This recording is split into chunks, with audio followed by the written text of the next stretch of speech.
in a world. Shut the hell up! Where Carolina Panthers fans, Anthony from Charlotte, keep motherfucking pounding, have an insatiable thirst. I need to see a lot more of that shit going forward. For Panthers news and opinions. All my C3 brethren from the C3 Legion. Only one podcast roars ferociously. The longest running Panthers podcast on the internet. It's the C3 Panthers Podcast. Oh, Greg, I owe y'all $100, man. It's finally here. Oh, of course. Here. Football is back Thursday night when Dallas goes to Philadelphia. Be a big event. Uh-oh. Are we frozen? Your microphone's doing this stutter thing again. Oh, God. I don't know what to do. Football is back, folks. Thursday night, Dallas goes to Philadelphia to take on or to start the 2025 season. Friday night, they will be in Brazil as Kansas City takes on the LA Chargers. The Carolina Panthers are heading to Jacksonville Sunday, and football is back. We'll be here for the post-game show. It's the C3 Panthers podcast brought to you by CarolinaCatChronicles.com, where every Tuesday night we chop up the latest news and opinions from the fan perspective. My name is Tony Dunn. This is my wheelman, Cody Lack. Tony Dunn, I am one happy camper. Many of you already know that our third and Renfrow is back on the team. I hate that it had to come basically at Jalen Coker's demise. He will be back. But, dude, I'm happy. I think that we have a very good chance to really open up the season in a strong way against the Jacksonville Jaguars. We have so much to talk about. Ikem Ekwonu's status is up in the air. An almost would-be trade for Micah Parsons that Dan Morgan pumped the brakes on. Tony Dunn, we have a slam-packed show tonight. And you know that we're going to do it with the best damn Panther fans in all of YouTube. We have the legend, Diesel Skills, the brand ambassador, C3 Tater, CPG, the Sports Nut. What's up, bro? Dougie124. Easy did that. Jake the Snake, John B. Jenkins, Go Fish, Kristen Butler, Panther Pickle, VR the Hope Dealer, and our boy White Chocolate Espresso. Tony Dunn, ain't nothing to it but to do it, brother. Let's roll. The number is 252-228. Why don't you take it? The number is 252-228-5098. Have your voice heard on the longest running Panthers podcast on the internet. Get in those cat calls. Let us know your opinion on all things Carolina Panthers as we prepare for the Jacksonville Jaguars. Next up, you know we got the voice that makes them moist in the building. The man himself, Codizzle Allen. CK, what's up, brother? Boys, for the first time in a while, there was major news that didn't break on a Tuesday night. In fact, it broke the day after our Tuesday show, and that is the trading of Adam Thielen. We haven't had a chance to react to that on the Tuesday show. So that's going to be an interesting conversation because there was a lot of things that was said in the chat on the CatCalls and all that stuff about that final roster, that 53-man roster that we had on that first cut that now is kind of turned on its heels a bit. And so it's the last Tuesday show before we get to experience real Panthers football. And if you're not excited about that, I don't know, you got to check your pulse, bro, because like it's been so long since we've had any real success as a franchise. And so if you're not optimistic that this season could be a surprise, I don't know what you're doing with your fandom, bro. Guys, man, it's ready. Are we ready to go? Are we ready to get into tonight's show? I can't wait. Are you ready to go? CK, are you ready to go? I think I'm ready to go. Tonight's show, IR Blues. Panthers choose Hunter Renfrow as a slot receiver. I think it's time.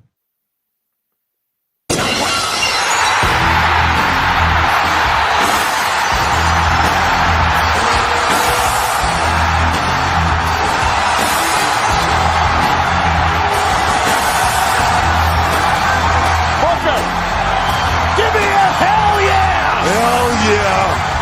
What? You gotta be Definitely in here.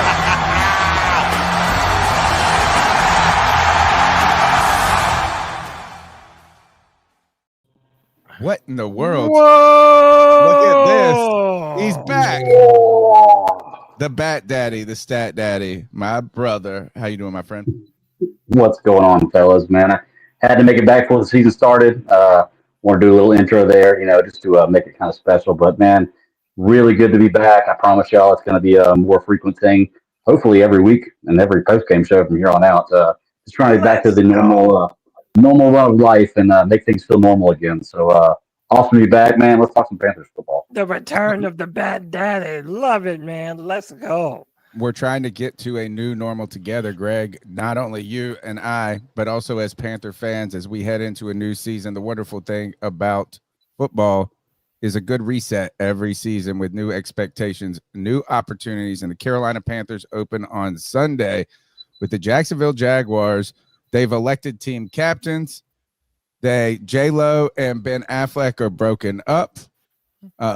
What is it? J-Lo and Ben Affleck are broken up. The Ohio Panthers State won the national championship the year before. And the Panthers are opening with the Jacksonville Jaguars, which they also did in 04 or the 03-04 season. Yeah. So maybe it's our time. And we got to do picks. We got to do matchups. A lot of things to get into. Cody Lack, the big news.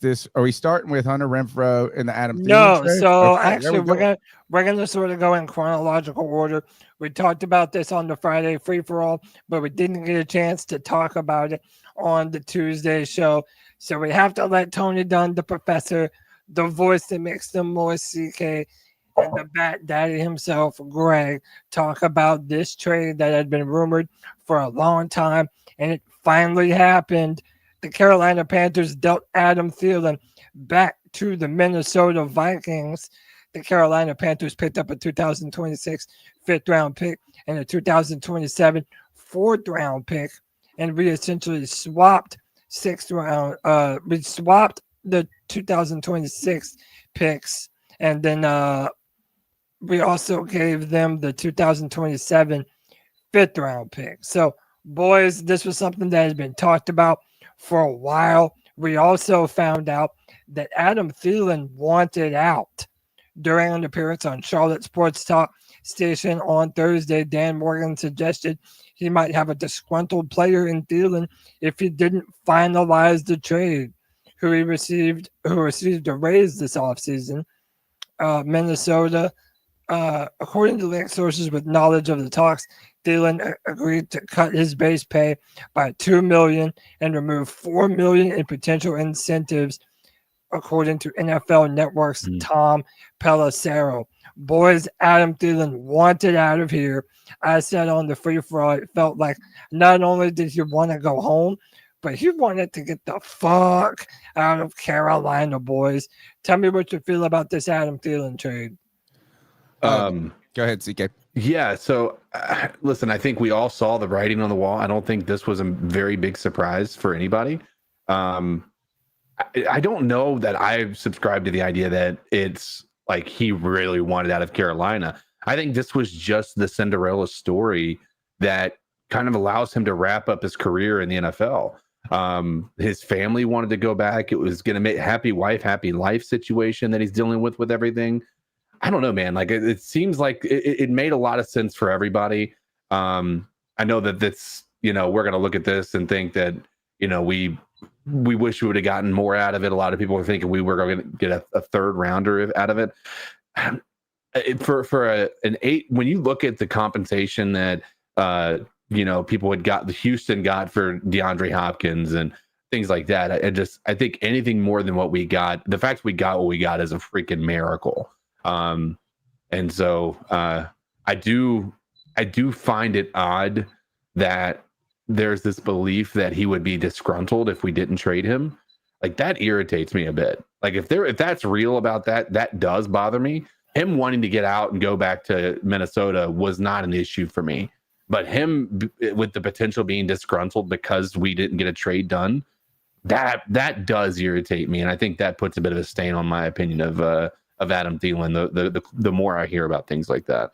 I'll find the clip of Dan Morgan talking about it too. Go ahead, Tony. When you hear about this part right here, it tells us that this was Adam Thielen's last season. Like he's heading into this season knowing that this was going to be his final season. Almost surprised he was going to come back. Then this opportunity to carry out that Minnesota final season comes about, and he can't help but attach his heart and his mind to it. Right? That's what this feeling I get. The things that on the other side of the issue is that I really feel like Carolina built a lot of their offensive plan around Adam Thielen being part of it. And that is, while they don't believe he's going to be the star and the centerpiece, you have a lot of young players that you're hopeful in their potential.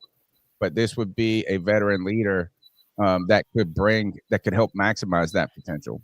Right. So I don't feel like the Panthers it behooved them to depart from Adam Thielen. I don't think the team is a better team necessarily without him short term. I don't think the team is detrimentally destroyed by losing him either, right? I mean, I think that you just have to put a lot more hope that this is going to happen faster or sooner than later with these younger players than you needed it to do when Adam Thielen was on the team. I think that the other problem I had, or not problem, or challenge that comes about is the following freaking day, Jalen Coker goes to IR, right? Yeah. So that, I mean, if Jalen Coker's on IR, I think the Panthers may be a lot more hesitant to it. To the compensation part, I think the compensation is fine. It's not fine. I think it's good, right? And that is that the Panthers get a fourth-round pick for a guy that is at the end of his contract that they won't bring back next year with the talent that they have in that receiver group already and the needs they have in so many other departments. A fourth-round pick is valuable. I think this is the idea that you get a fourth and a fifth next year, fourth in the following year. But I look at that fourth-round pick. To me, anything 4 and below is a value player that you're hoping is going to hit. I think if you tell me a 6th-round pick, I'd just rather keep Adam Thielen in a sense because it seems like such a far outlier. Yeah, absolutely. Like it's a long shot. My final point, though, to CK's comment about Adam Thielen is look, I mean, this guy's kind of had ups and downs with his kind of relationship with Panther fans. You know what I mean? Like he comes in, has a lot of success in his first year, but you hear a lot of that. I didn't really want to be here in the first place. And then he has some moments where he kind of endears back. What I've learned, I think, and I guess I'm okay with it because he's like a Hall of Fame caliber type player in a sense. Right, is that he's kind of earned his ability to be like this. It's like being a diva when you don't have the chops is one thing. Adam Thielen has had the career and puts up the money, the numbers, and different things. So he kind of earns more latitude than other players. But I just think like what this tells us is Adam Thielen's kind of a lot. Right? Yeah, it feels like it's always something. You know what I'm saying? It's always something whatever it may be. It didn't feel like Minnesota. You felt like shunned by Minnesota. Then it just feels like but I do think his heart attached to this. I don't think he came into the season saying I want to go to Minnesota. I don't think that. Right. But once the opportunity married his desire, I think it was something he couldn't put away. Like it was like a kid that just got fixated on a gift.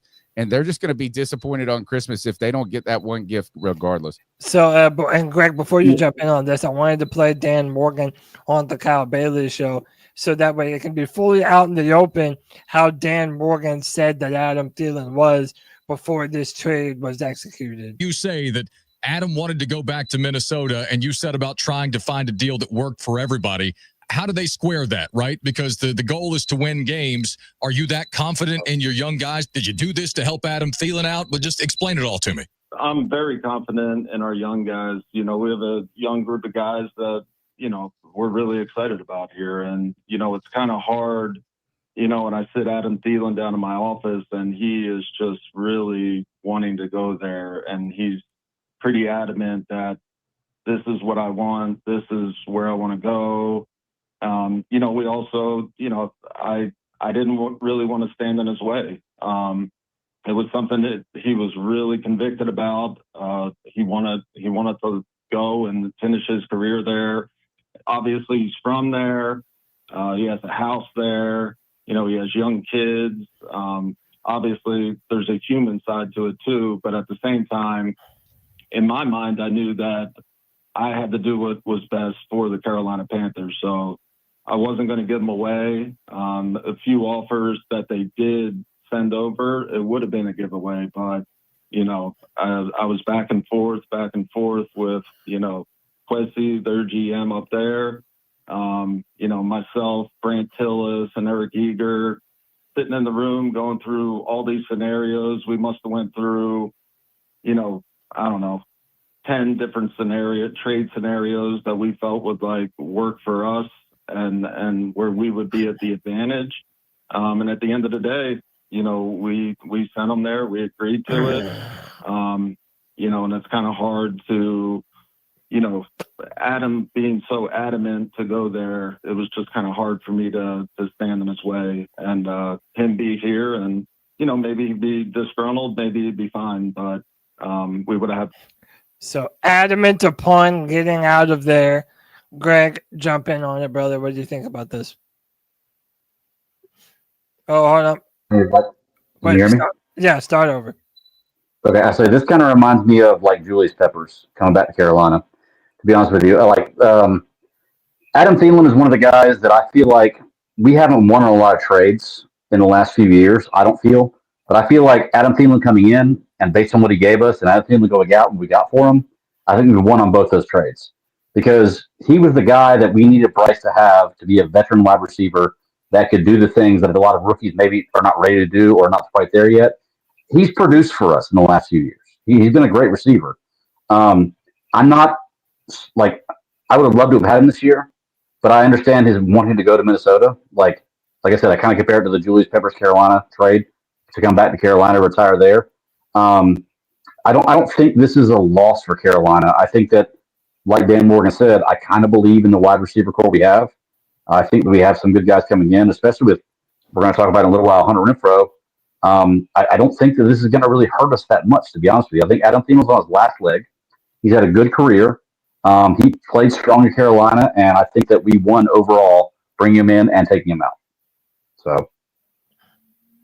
Yeah, and listen, Tony, you mentioned earlier that, those fourth-round picks, those can be very, very valuable picks. And to put that into context, that's Jatavion Sanders, who we picked up in 2024. And in 2025, we picked up Lathan Ransom, who everybody is really excited about what he has the potential to do this year. Now, there's a video of this, but just for the sake of moving on, this is what Adam Thielen said about Bryce Young. I will say this about Bryce because he deserves respect. He's a great man, and he's a great leader, and he's a great quarterback. You saw that at the end of the year last year, just the stuff he had to go through, the adversity the first 2 years in the league. You don't wish that upon anybody. For him to handle that and to be where he's at right now, it says a lot about his character and who he is and what kind of player he's going to be in this league. So much respect for him because I guarantee you, I'm not here today without him. Him trusting me, him giving me opportunities and believing in me to be able to still continue to play this game that I love. So that's pretty much it, boys. He wanted out of here, and he basically wanted to do right by Bryce Young because Bryce Young did rejuvenate his career to the point that he had value for the Minnesota Vikings to even want to bring him back. So I do think that was a great thing for him to mention that and say that about Bryce Young. But one of the things that makes this, the timing of it just so weird, literally right after we traded Adam Thielen back to the Minnesota Vikings, we get word that Jalen Coker injures his quad in some one-on-ones at a Thursday practice, literally right after we traded Adam Thielen. Boys, it makes me wonder, would that Adam Thielen trade have gone down the way that it did if this injury happened to Coker earlier than it did? I don't think so. Yeah, tough morning, guys. As I woke up and, I'm starting to get back in the habit of now just like checking Panther stuff, right? The first thing in the morning, and looking, and Hunter Renfrow back to the Panthers. I'm like, wow, interesting. The Thielen trade went through. I was like, man, really? I thought the connection was there. And then the next line was Jalen Coker to IR. And I was like, fuck. Did you guys see? And I probably need to go track it down. Something about Canales wasn't pleased with his off-season conditioning. I have the clip of I heard it. that. So, what you mean of Jalen Coker? Yeah, which I was surprised since he was so good in camp and in the games. Like, where is this conditioning? I kind of feel like whoever said that was just starting some bullshit rumors, because the only thing that I have ever heard Dave Canales say was that he was impressed with how Jalen Coker came back from the offseason and that he admired his preparation and felt that he did a good job in his preparation.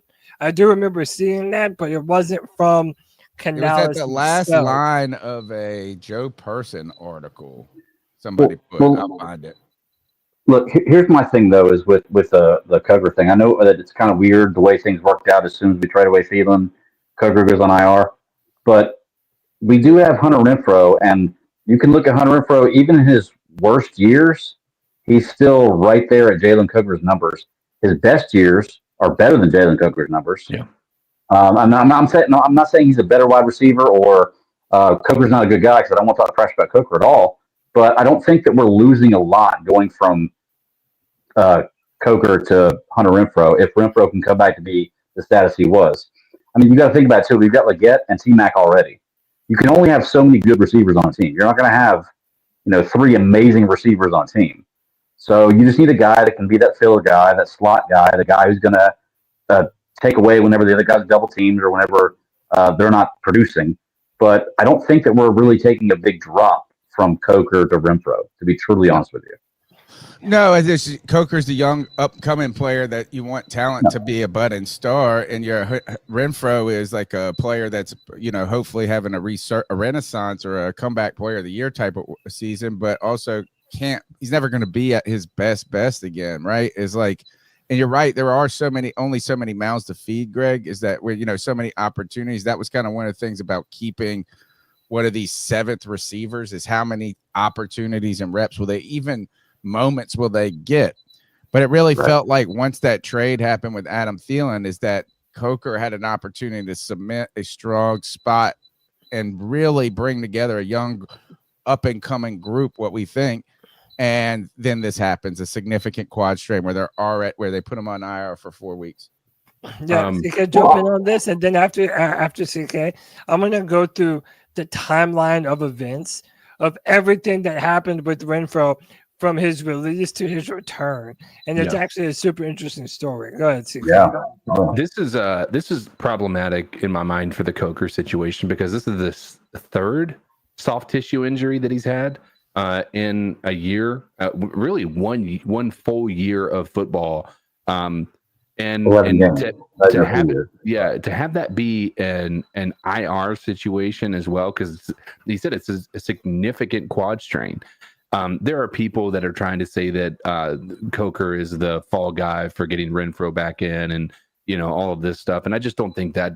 I think that Coker has shown well. So this report with regard to his conditioning, I think it speaks high volumes to the fact that this guy came in and worked his way back into the starting position, because I think he came into this season not being the starting guy, right? I think this speaks tremendous volume to this dude's dedication to the game, that he was able to work his way still after not having coaching staffs not be pleased with his conditioning. That's cut worthy type of stuff, right? This dude was able to come in. He got his conditioning up. He looked athletic. He looked like he fit the part of an NFL wide receiver. I don't think that he's the fall guy. I think that it was an unfortunate situation that worked out in favor of Hunter Renfrow. Had this Coker situation happened before the Adam Thielen trade, I don't know that we would have traded Thielen. Legitimately, I don't know that we would have. And I know that's easy to look back on and say that, but I think that this is tough for Jalen Coker, because I think the moment you let another guy get an opportunity, it's going to be hard to win that starting job back in the middle of the season, coming off of this type of an injury. Yeah, and listen, it's very fortunate for them that Hunter Renfrow is a guy who literally said that he was going to play for the Panthers or no one at all in 2025. And I wanted to go through a real brief timeline of events here, right? So Hunter Renfrow is released. They let him go. And at this point, they have the idea that Jalen Coker is going to be their slot receiver for 2025. And, I want you guys to take note because I'm going to play 2 clips of Dave Canales talking about this situation. And I want you guys to notice the change in what he says right after he was cut to right after he was brought back and announced as the full-time slot receiver. So this is Canales right after Hunter Renfrow was cut. Been in constant communication with Hunter since yesterday. He's talking to his family, he's talking to his agent, and we're all just we have a couple of things on the table for him, and we're just going to keep taking kind of one day at a time and see where he's at, and I just felt like, towards the end, like the last stretch of what I saw, I want to be able to count on Hunter to be as good as he was the whole time. And I just saw some peaks, and then I just saw some dips also in terms of his performance. And I just felt like, in fairness to the whole group, in fairness to the team, I wanted to make sure that he knew I want to be a part of your future. I don't think right now is the time initially for this team. And so he just kind of said, I have to think about what I want to do. And so we're in communication right now. We're going to kind of take it day by day and see. So initially, Dave Canales said that he had some dips in his performance, which, by the way, if you watch that preseason game, Jack Plummer was literally throwing Hunter Renfrow hospital balls that he had to jump up into the air to grab. He got annihilated on a couple different plays. Yeah. So, he talks about dips and valleys. It was damn near impossible for Hunter Renfrow to look good given those circumstances in preseason. But then after the injury to Jalen Coker, Hunter Renfrow comes back to the Carolina Panthers. And check this out. Everything for a reason. This actually works out better for Hunter Renfrow. He was set to make $1.3 million on his original deal. Now, after getting cut, he has a 1-year contract worth $2.25 million guaranteed in incentives. That would push it to $3 million per year. So, boys, this is a great it's a good deal for Hunter Renfrow. What do you think of Hunter Renfrow coming back while I pull up the second video? Okay, I'm dying to see the second clip. I think at least and maybe this is just hindsight of getting more information, and that is it looked like Renfrow didn't want to go to a practice squad.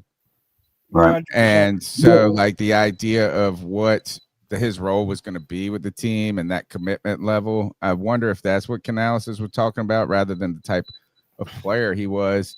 And then let's hear this. I want to hear the second clip. Yeah, so this is after it was announced that Hunter Renfrow is indeed going to be the starting slot wide receiver for the Carolina Panthers this year. Be the starting slot week 1? Oh yeah, he's got to be out there, and he's and I'm fired up that he comes back to us with a lot of excitement, and just his impact and effect that he has on the whole group as well, with T-Mac and with XL, 2 young guys that have a lot of talent, but it's so good to have those guys in there that have been there, played against different types of defenses. And I can only imagine the conversations they're going to have on the bench in between series.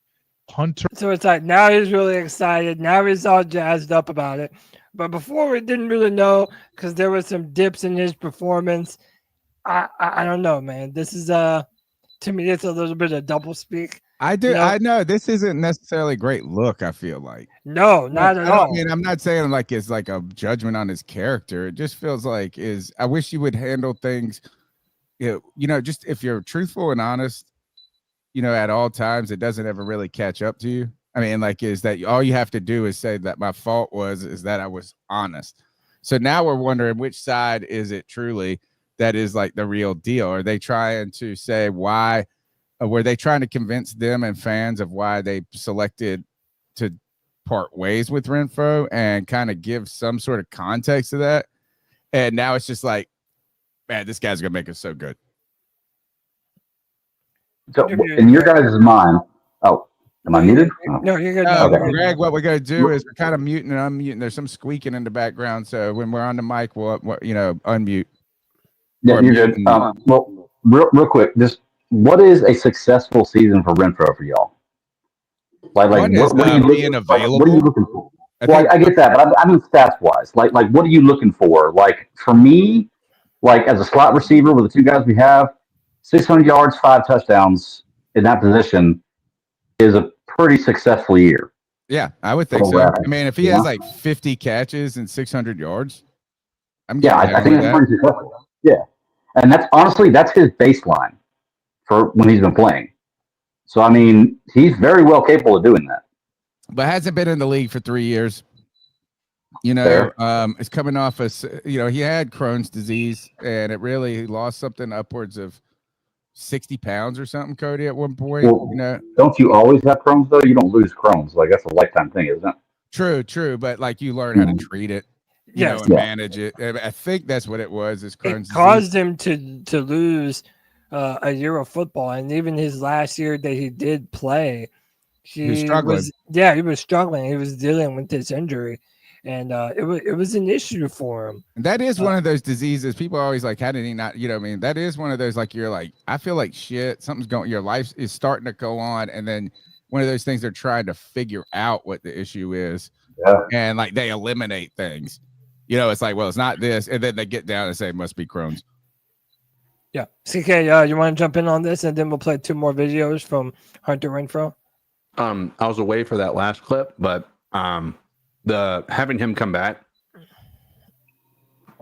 I mean, when we traded Thielen, I felt like this was an inevitability. Like it wasn't even a Coker thing that I felt like was going to bring Renfrow back. I thought he was going to come back regardless. That's too big of a leadership role that you lost from Thielen going off the team in that wide receiving core to not bring somebody else back into the mix. Now David Moore is still in there, so there's a veteran presence in that guy. But I just think that it was a no-brainer. Bringing the Coker injury, it's all of a sudden this wide receiver core we were all excited about is starting to look a little thinner than it did before, huh?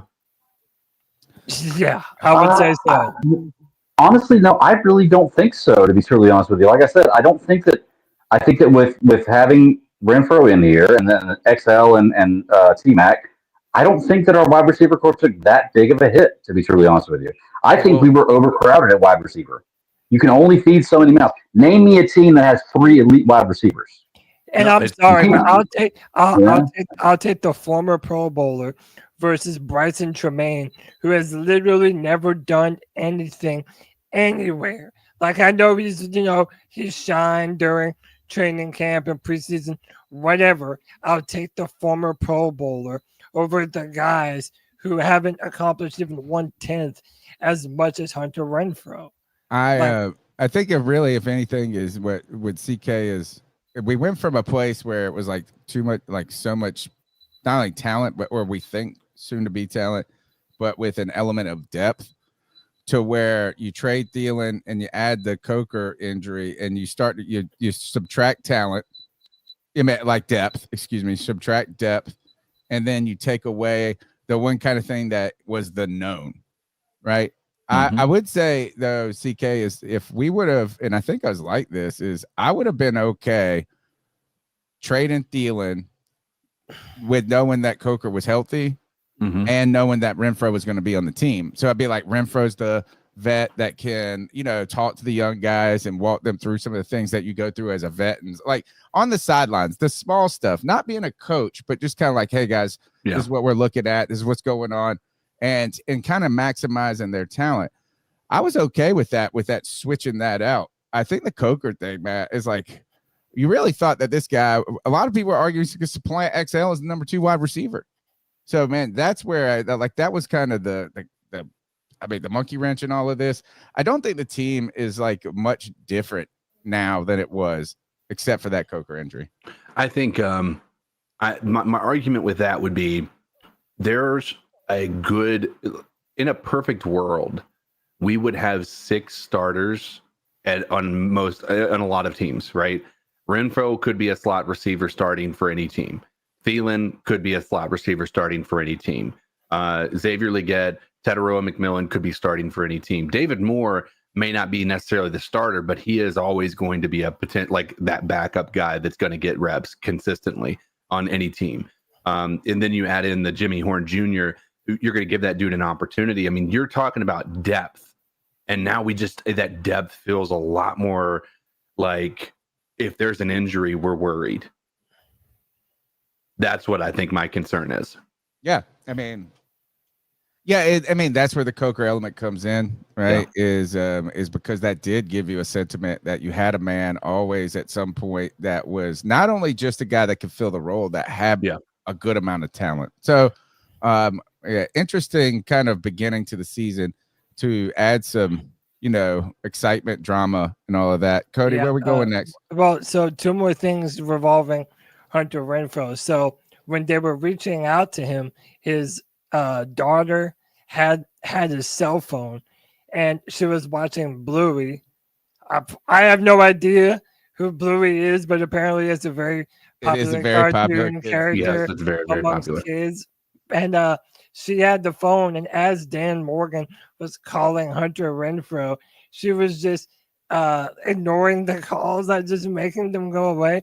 So then when he finally gets his phone back, he sees that he has 10 missed calls from the Carolina Panthers and Dan Morgan. I felt that was a pretty funny story. But as I alluded earlier, listen, the stars aligned for the Carolina Panthers because Hunter Renfrow had offers to go other places, and he didn't want any of them. He wanted to be here with the Carolina Panthers. This is what Hunter Renfrow had to say about it. Just because this is home for me. This is what I wanted to do. I'm a little hard-headed at times, and it was fun. When I was coming to go to Clemson, I had a few other offers, but I felt like that's where God wanted me for whatever reason. And so I walked on to Clemson, and I felt like he wanted me here for whatever reason. And, this could end tomorrow, right? But I think just trying to be obedient to that, trying to, follow his path for my life. And sometimes it's not always what's best for me, but I feel like this is what he wants me. And so that's kind of what went into that decision. And that's why with my agent, I was, you can ask, I don't know, you probably know him, but maybe I have a better answer. The 49ers just signed a receiver, so that seemed like that might have been one of them. Yeah, there was, Hunter, to go from the conversation that you were having with Dave Tuesday to, now you're playing on Sunday, what are the emotions that come with that? Yeah, that's this business. I think that's just get ready for your opportunity. I know Coach Sweeney would always say it's better to be prepared without an opportunity than unprepared with one. And so just trying to keep that mentality, trying to be ready for the moment. I wasn't lying to y'all when I talked to y'all last time and said I haven't really thought a ton about cut day. I was just ready to, if I'm thinking about that, I'm not getting ready for a season. And so the thing about the NFL, it always works in weird ways. And if it's not here, it's somewhere else. And so you can't have the mentality of thinking, externally. You have to focus on, getting better, focus on the task at hand, focus on preparing for opportunities. And so I'm a big believer in that. So earlier, Greg, you asked, what is my expectation for Hunter Renfrow this season? I don't really know the amount of yards. I don't really know the touchdown numbers. I just want him to be dominant on third down, which is where he has lived for the majority of his career. On those third and short, he is the perfect outlet wide receiver. He is able to route some of these DBs into oblivion. He has quick feet. I believe that he is maybe not a ton more, but I do believe that he is a more athletic version of Adam Thielen. I believe that he pretty much has the same skill set, but he's a little bit younger. And personally, even though he has Crohn's, I believe there's a little more tread on his tires than Adam Thielen, who was talking about retirement damn near every year, and is probably on his last year now. Yeah. No, he said it right there in the interview where they were talking to him. Just not in the same words. It's better to have the gun and not need it than need the gun and not have it. So he's that guy. Like, he could have signed with another team. There are tons of receivers. I think wide receiver is like outfield in baseball. There are a ton of players out there that can do what you need to do. It's one of the easiest spots to get in the NFL because there's so many good ones. But when you have one that has shown they can prove themselves, when you have one that has shown they can do this, even if it wasn't every year, I would rather go with that than go with somebody who's unproven. Now, once somebody proves themselves, it's different. But I feel like we have a good position with Renfrow on the team this year. I think he's going to be a solid receiver. I'd be willing to say he's going to be the third wide receiver on the team this year. Like, when the stats go down at the end of the year and we add them all up, he'll be the third best receiver we had all year, or at least in the top three. I don't disagree with that. Cody, one of the things, let me ask you this. What have we said about Bryce Young, like even pre-draft, some things we've even noticed, even when the games aren't going well? Like, we always say that Bryce throws with anticipation, right? Yes. And what goes super incredibly well with a quarterback that throws with anticipation, and that is an excellent route runner. And that is what you have in Hunter Renfrow. When you see this dude, like when you're talking about the anticipation throws, like Hunter Renfrow is going to be able to be in spots where Bryce can anticipate it. That's my hope. That's the best case scenario in this situation, is Hunter Renfrow's route running mixed with the anticipation from Bryce Young turns this into like that type of, as my years in life go on, like I start to see like things work the way that they're supposed to work, right, in life. And Hunter Renfrow talking about this stuff, like he feels like he was called to this. This is when you think about to Cody's point, the timeline of how this dude came back to the Panthers, it just makes it feel like where Thielen's was a Cinderella story, I think Hunter Renfrow could be in for another Cinderella story type of a situation this season. Yeah, I think that I'm optimistic. Am I putting my money on that? No, but I think that if we just completely ignore that, listen, I think that you could be surprised and disappointed if you're not somebody who believes in Hunter Renfrow this year as he's starting to try to make his comeback story happen. Yeah, and there's a bunch of people in the chat room. I don't want to say a bunch, but we definitely have a few people in the chat room who they need to see it from Hunter Renfrow before they believe that he is the guy that I'm saying that he could be.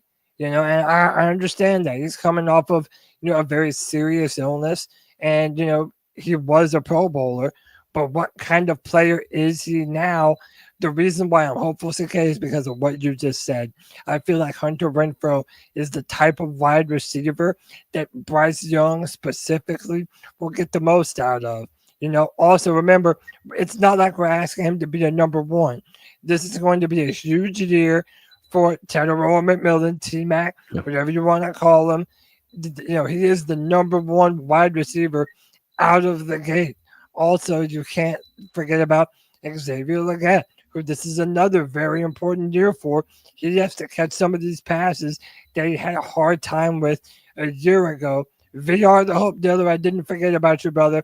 He said with the $5 C3 bomb, says XL has to step up this year. He is the key piece. He is the balance in the wide receiver room with Coker out. He should have chemistry with Bryce, not Tet or Renfrow. So, hey, man, there you have it. A lot of people excited about a lot of different players on this team. All right. You're listening to the C3 Panthers podcast brought to you by CarolinaCatChronicles.com. It's Tuesday night. The number's 252-228-5098. Smash the thumbs up button. Be a part of the show. Don't forget that we have our September giveaway going right now, guys. You can enter this giveaway currently. I'm going to drop the link one more time, and we'll pin it at the top. Guys, if you go directly to the Gleam site, this is actually the wrong image, Cody. Let me see if I could do this. Is because that's last month's giveaway. Right. This month's, actually, here, I'll just do this. It's right here. Put me up. Yep. This is it. Right there. You get the historic metal logo from Bank of America Stadium, salvage from there. You get a Carolina Panthers fan cave sign and one C3 Panthers podcast shirt, the voice of Panthers Nation. The link is in the chat right now. I'm going to go ahead. Let me see if I can pin that right now. I'm going to at least start. We'll pin it in a second. Make sure you go to the gleam.io site and then enter in all the different ways from retweeting the tweet to subbing up on the podcast to check it out. Kick every one of those that you do right there gets you more and more entries into this giveaway. We're giving away on the third Tuesday of this month. And we'll be doing a lot of giveaways this season in the post-game show. Our first post-game show coming up this week. Guys, that's going to be fun. We'll maybe be doing, I'm thinking about a giveaway for best call, worst call, some stuff like that as we go down the list. So we want you guys there to be a part of this season with us. This is our 14th year as a podcast, I believe. I'm going to go count it out. Man, and the post-game shows are awesome, and we're ready and excited for them. Cody, let's keep popping through this show. Yeah, buddy. So a lot of you already know that Micah Parsons was traded from the Dallas Cowboys to the Green Bay Packers. But what you may not know is that the Carolina Panthers, they were in on this. They were exploring possibilities of getting Micah Parsons to the Carolina Panthers. According to Jeremy Fowler from ESPN during an appearance on 106 The Fan, the Panthers called the Dallas Cowboys about what it might take to bring Parsons to the fold. Morgan was unwilling to give up Pro Bowl defensive lineman Derrick Brown as a part of the deal, leaving the Packers free to get their primary target in great expense. Brown is an integral part of the team's strategy. Panthers' defensive front crumbled without him last season, which only strengthened his importance. Parsons would have provided an exceptional boost to Carolina's pass rush, but their run-stopping prowess would have taken a monumental hit along the way. Couple this with the draft picks and the record-breaking contract extension, and it's not hard to see why this was a bridge too far for the Panthers at this stage of their rebuild. Morgan was right to inquire, but he was also right not to meet the asking price under the fire owner general manager Jerry Jones was demanding. So, boys, how do you feel about this? You know, me personally, I love now that we have multiple instances of Dan Morgan choosing to stand on business and not decide to give up too much and not throw away the entirety of all of their plans for one player.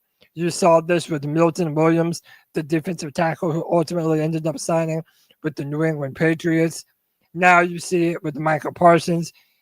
He would have been great to have on this team, but not at the expense of Derrick Brown. Shout out to C-Dogs, the C3 longest running Panthers podcast on YouTube. Boys, how do you feel about this would-be trade that Dan Morgan pulled the plug on?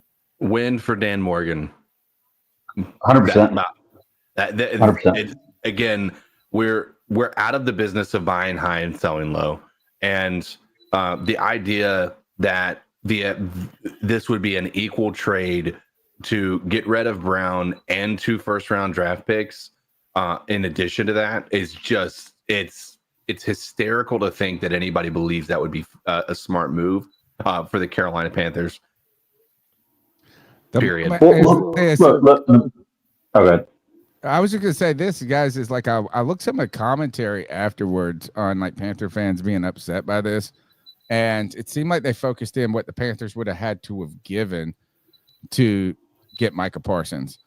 And to me, it's not a matter of what if that player is worth the value of a 2 first rounds and things like that. I mean, we could debate that all day long. The problem is that this dude walked in and you had to pay him $47 million a year. Right. And then not only, I mean, I'm not saying you should that wasn't going to be understood in a sense, but the Panthers are trying to rebuild a defense, and it seems like such an investment financially and in the direction of your team alone that I don't know if the Panthers really could have thrived by putting all their eggs in a single player's basket.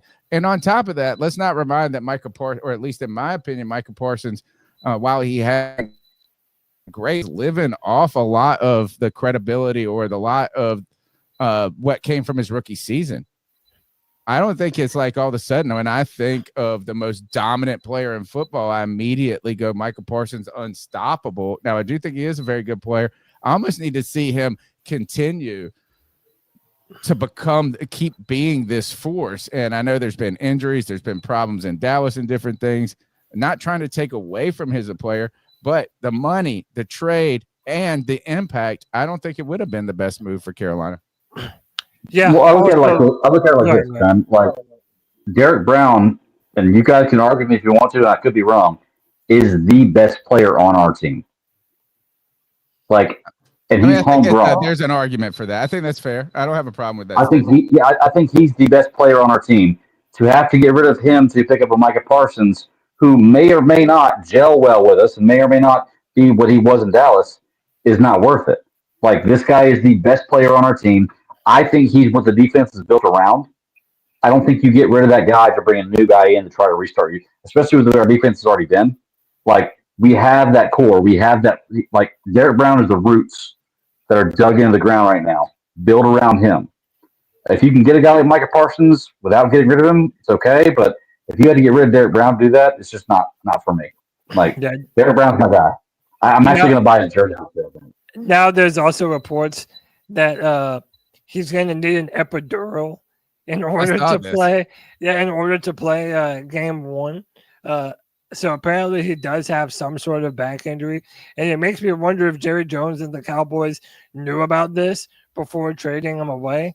But yeah, dude, listen, we are not in a position to be giving up 2 first-round picks and Derrick Brown. Like, when we interviewed Joe Person flat out said we are not one defensive player away. And he was right to say that. So at this point in time, giving up 2 first-round picks and Derrick Brown, I'm sorry, man, that was just a bridge too far. That was not something that we needed to have any part of whatsoever. Derrick Brown has been a great player for us. And if the Carolina Panthers ever make it out of the doldrums, I want Derrick Brown to be a part of that and feel what that's like. He damn sure deserves it. CK? I couldn't have said it better myself. I think that the amount, the trading for a player, again, and we talked about this before, like, we're not one piece away. Like, Micah Parsons was not going to be the difference between us being a successful team and not. And giving up the future for that one player is just not a good look in my mind. If you're the Panthers front office, again, I think you have to be at least on a winning squad before you start really even considering a move like that. Yeah, absolutely. Tony, you have anything more you want to add? You want to continue forward? Yeah, let's rock. All right, boys. So literally about an hour and a half before the show went live, the Carolina Panthers released the first and hopefully the last depth chart of the season. I wanted to bring it up and let's talk about what we like, what we don't like, and what we expect to change before the start of the season. Let me take off the number here. And boys, let's jump into it. This is the official depth chart as we go into the game with the Jacksonville Jaguars. Some positions of note is that Brady Christensen is officially the left tackle behind Nakem Ekwonu. There were some rumors that it was going to be Josh Nyman. I always say his name wrong, but Brady Christensen is indeed the backup left tackle, with Josh being the backup right tackle. Another interesting one is that you have Turk Wharton listed at defensive end instead of Bobby Brown III. Now, I will say I'm not going to freak out about that because I know for a fact that Ejiro Rivero is going to work in a bunch of different packages to get all these different dudes available on certain different downs and distances. I don't know, boys. What do you think about this depth chart so far? I mean, it's unofficial again, like they say. So, I mean, I don't know what to say beyond that. Like, I don't think it's something I'm willing to put a bunch of too much of a concern into it this early in the season. But What It is would what be it if is. there was something that you were like you're trying to resist, right? Like you're just like, I'm not going to put too much concern. What is that one thing on this depth chart that like is that your like hot take you're refusing to make? That's such a good question. I mean, I would say probably the lack of real depth at the position of like right guard, for instance, behind Robert Hunt. That's concerning.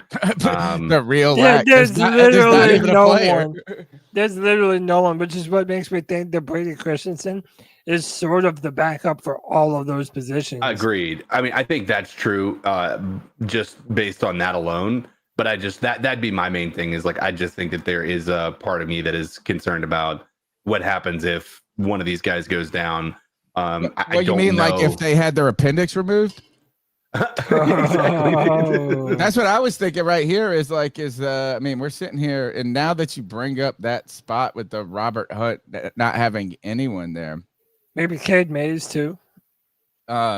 Is that there's a good chance that Brady Christensen's starting at left tackle week 1. Right? I mean, Kim Aquano had his appendix taken out. Now, I'm not saying I think that's awesome that it's like, oh, he's dude had a significant surgery like 4 days ago. Maybe it was a week ago, right? Is like, I think of they have to make some. Now, I know that these surgeries have come such a long way where they do micro incisions and they can yank this thing out through something right here. So they're not tearing as much muscle tissue. But like, I mean, we're talking about, hey, we're ready to start Kim Aquano, who's trying to get a new contract on week 1, 2 weeks after having his appendix removed, and we don't have a backup right tackle, right guard, and we don't have. I mean, Brady Christensen could be starting at left tackle week 1. This is something that a lot of us in the fandom have been wanting for a long time. I was just like, Cody wants that, right? I mean, dude, listen, part of me is worried that they never gave him enough time to fully prepare for being a full-time left tackle. However, I will say that'll be one hell of a scenario if Brady goes in there and locks down that left side. Then it's almost like, I don't know, man. Do you go back? I don't know. This is going to be very interesting. I do have a clip of Kim Aquano talking about it if you want me to play that, Tony. But one thing I did want to mention before we move on from the depth chart is there's a couple guys here that I just do not see in that position for very long, and that's safety Nick Scott. I believe, and so do many other Panthers beat reporters, that Lathan Ransom at some point during this season is going to be so undeniable that they will put him in at that safety position. Whoa. And I'm hoping that it comes sooner than later because I'm going to be real, boys. I don't trust Nick Scott as far as I can throw him, and I can't throw much of anything. Okay. Well, look, Cody, I've been away for a while. Okay. So I'm going to try to hold your feet to the fire here, but I don't know what's been going on. If Brady Christensen does not step up and be the guy this year, like, what have you been screaming about for the last few years? Like you've been a huge Brady Christensen fan. So you should be very confident that whatever they're gonna put him in this year, he's okay at, because I think he's very good too.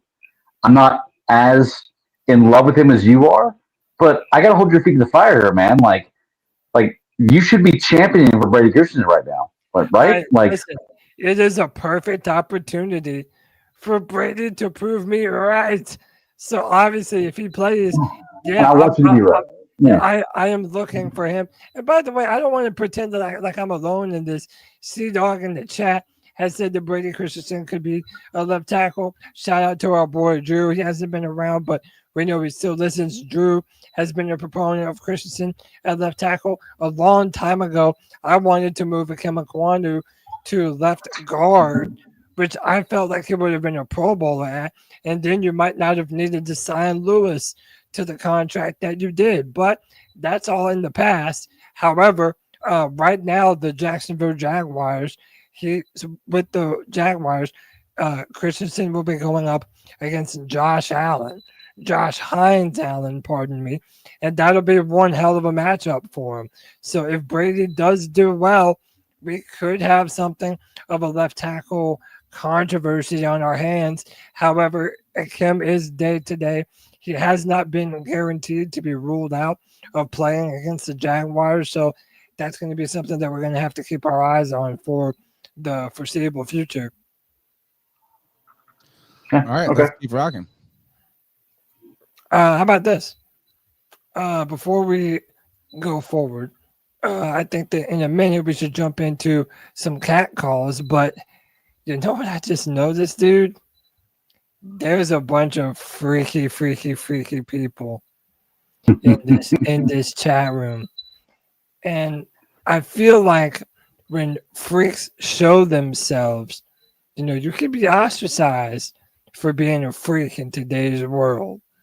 But over here, we don't ostracize the freaks. We celebrate them. Isn't that right, Cody Allen? Ladies and gentlemen, boys and girls of all ages, the new season of the Carolina Panthers 2025 resurgence, would you say? The rebuild, maybe it's complete? And you've come here to talk about it with us here at C3.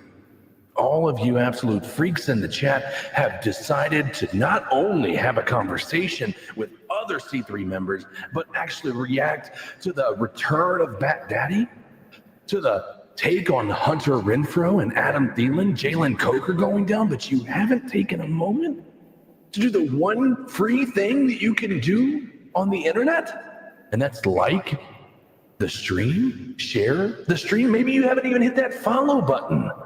So this is one thing I have to say to all you absolute freaks. Subscriber shame.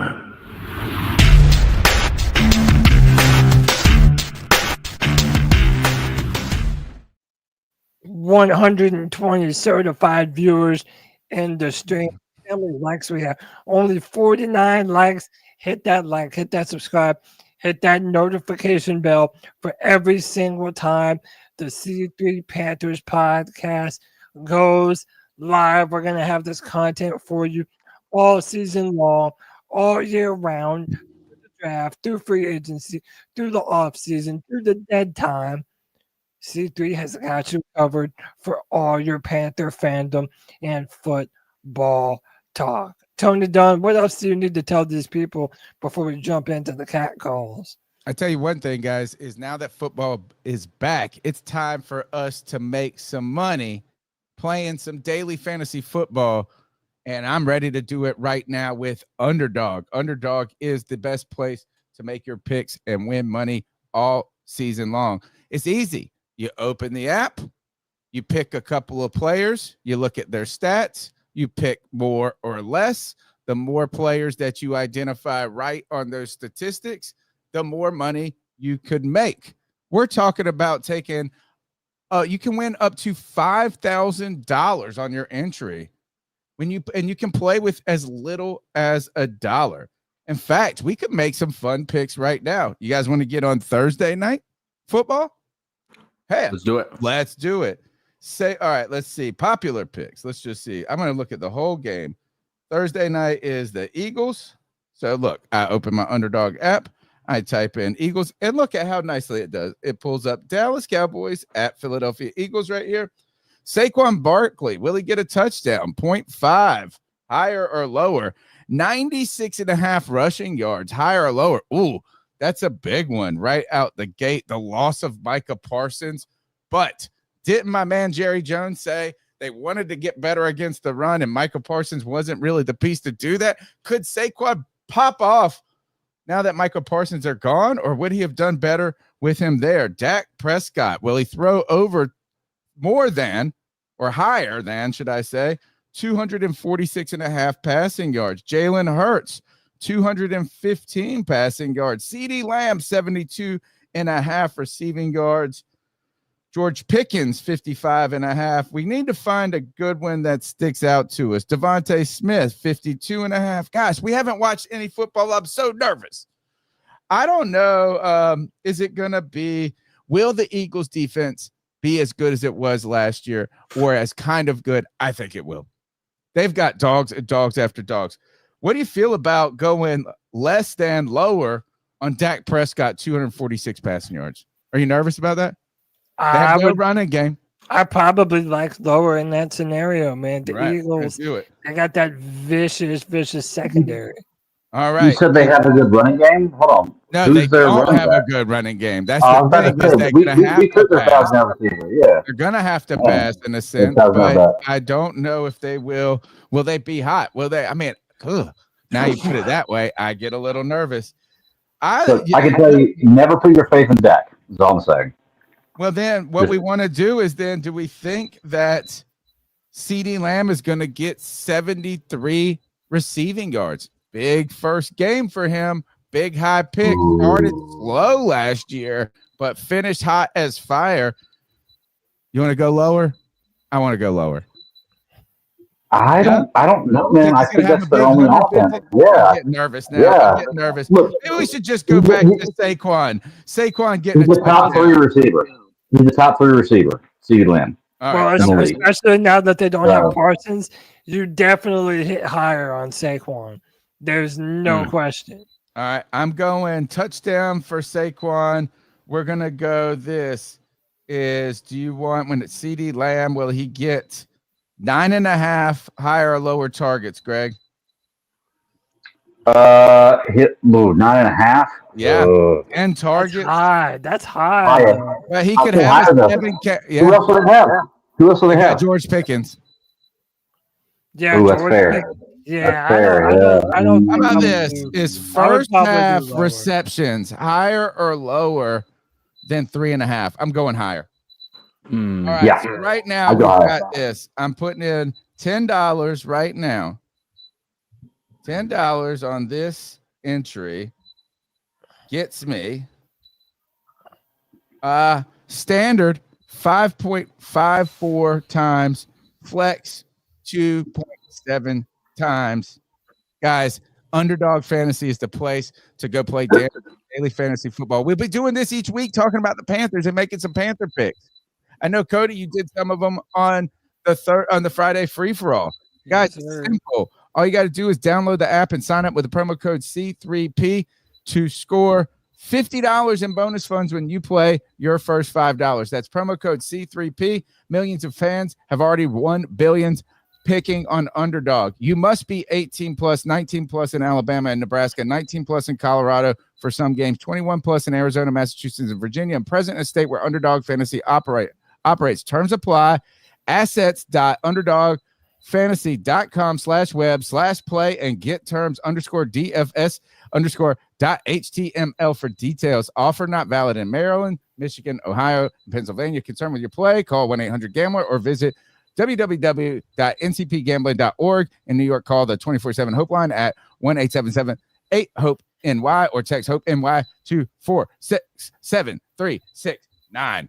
Underdog. Make sure you all season long. We need those codes, man. I'm telling you, when we did these picks, I think we did college basketball. No, I said, what should I pick, guys, one night? And I had them like help me with a baseball pick or something to that effect. The fans did it.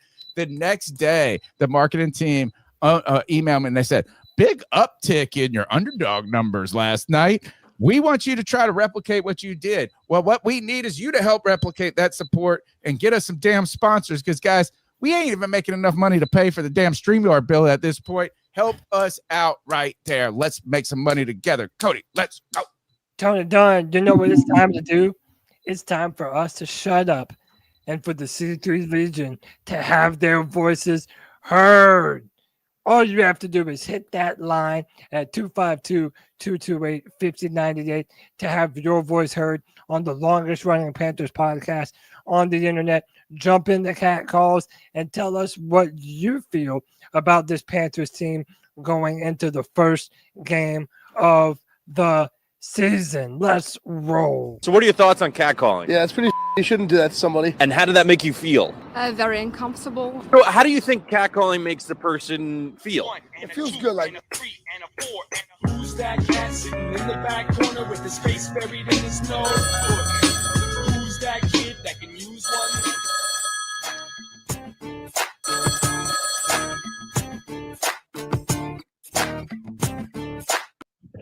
Yo, what's going on, C3? It's Anthony from Charlotte. Hope y'all boys are having a good Tuesday, man. What's up, man? Just wanted to call in here and, it's week 1, baby. We finally made it. Long off season every year. That's how the NFL goes. But we're finally here, man. We put in a lot of work as a Legion this summer, this off season, spaces, free-for-alls, meetups. It's been awesome. Week 1. Now, I have no set prediction for this team. I'm not going to do that. I'm going to kind of just go with the flow. And I kind of did that last year, not knowing what to expect. But I will say that I do expect that we come out here and we look like a competent football team. First 7 games, guys, all very winnable versus rookie head coaches, new quarterbacks. There's no excuse as to why we probably can't win 4 of those games out of the first 7 at least. And you look at the opponents, there's a lot of dysfunction in some of these teams. Like I said, rookie quarterbacks, rookie head coaches. But in terms of Jacksonville, I tend to expect us to win. I know the preseason was kind of whatever, and you got a young quarterback going into the same system for the first time in his career. And this is the first time in years since Cam Newton we have the same quarterback and same head coach starting week 1 as the previous season. Wow, I can't believe I said that. It's crazy. Continuity, man, it matters in this league. So we'll see how everything goes. I'm actually pretty excited. And knowing our fan base, depending on how the game goes, we'll be really happy or really, really disappointed, and everyone's going to freak out like it's the end of the world. So I hope we win. We're, I think, 3.5-point underdogs right now. And yeah, I think Jacksonville, this is a game for them where they got things to figure out themselves. They don't really have a good defense either. Trevor Lawrence is kind of whatever at this point. I mean, I don't really know. He's kind of on a weird trajectory. You got a new coach in there. As for us, though, I expect the offense to come out and be good. You still got weapons for Bryce Young, obviously Nalo, T-Mac, Leggett. Listen, man, all the Leggett, people, fandom, big fans of Leggett in the fan base. I know I joke about him, but these first 4 to 6 games, he's got a real opportunity to get a leg up on Jalen Coker, who's not going to be with us, and has continued having these same quad soft tissue injuries. Hunter Renfrow, I said before, I'm a fan of Hunter Renfrow. I think he's a solid player. I think he can be a solid player. I think he's a good Adam Thielen replacement. JT Sanders, Rico Dowdle. You still got Chuba offensive line. Offense should be good. Defense, can they keep us in the game? We'll see. Oh, he got cut off. By the way, Tony, now you're not the only one telling me that I'm not saying Jaguars correctly.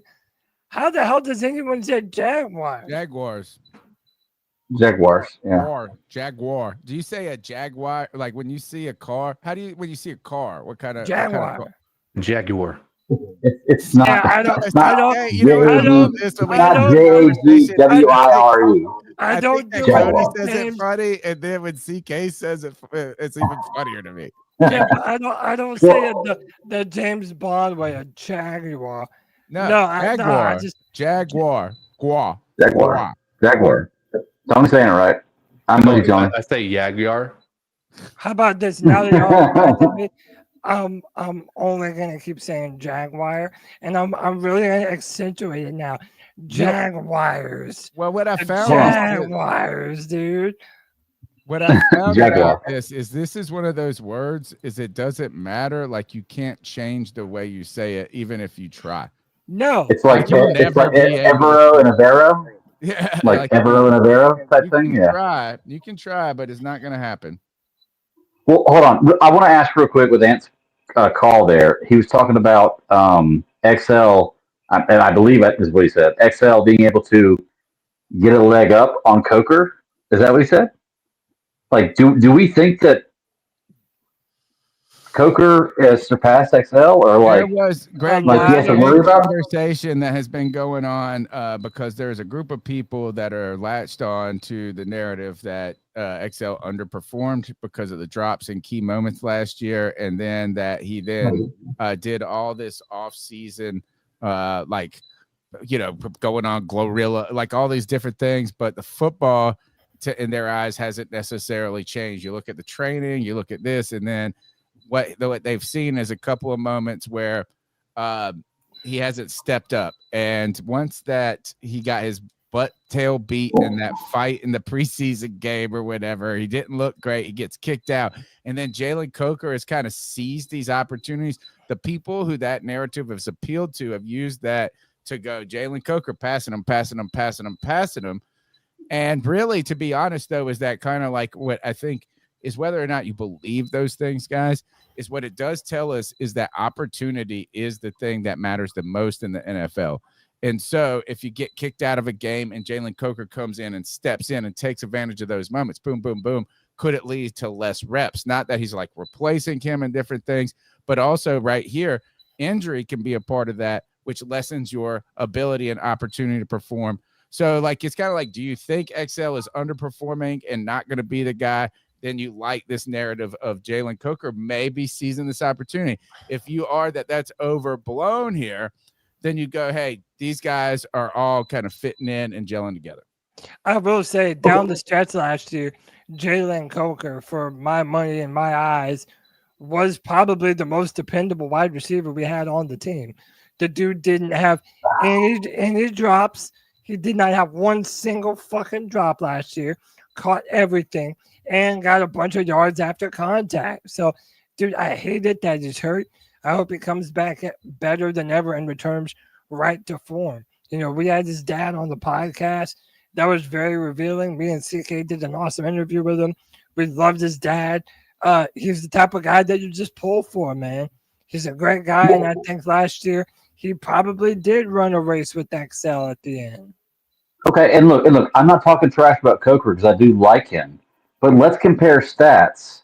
When we look at it, let's see, Coker had 46 targets, 32 receptions, okay? Leggett had 49 receptions. I don't have any targets. He also didn't have as many starts either. Yeah, I agree. But look, honestly, they broke about the same last year. One had 497 yards and 4 touchdowns. One had 478 yards and 2 touchdowns. There's a reason they stats matter. Stats matter, man. Stats matter. That's what it all comes down to is stats.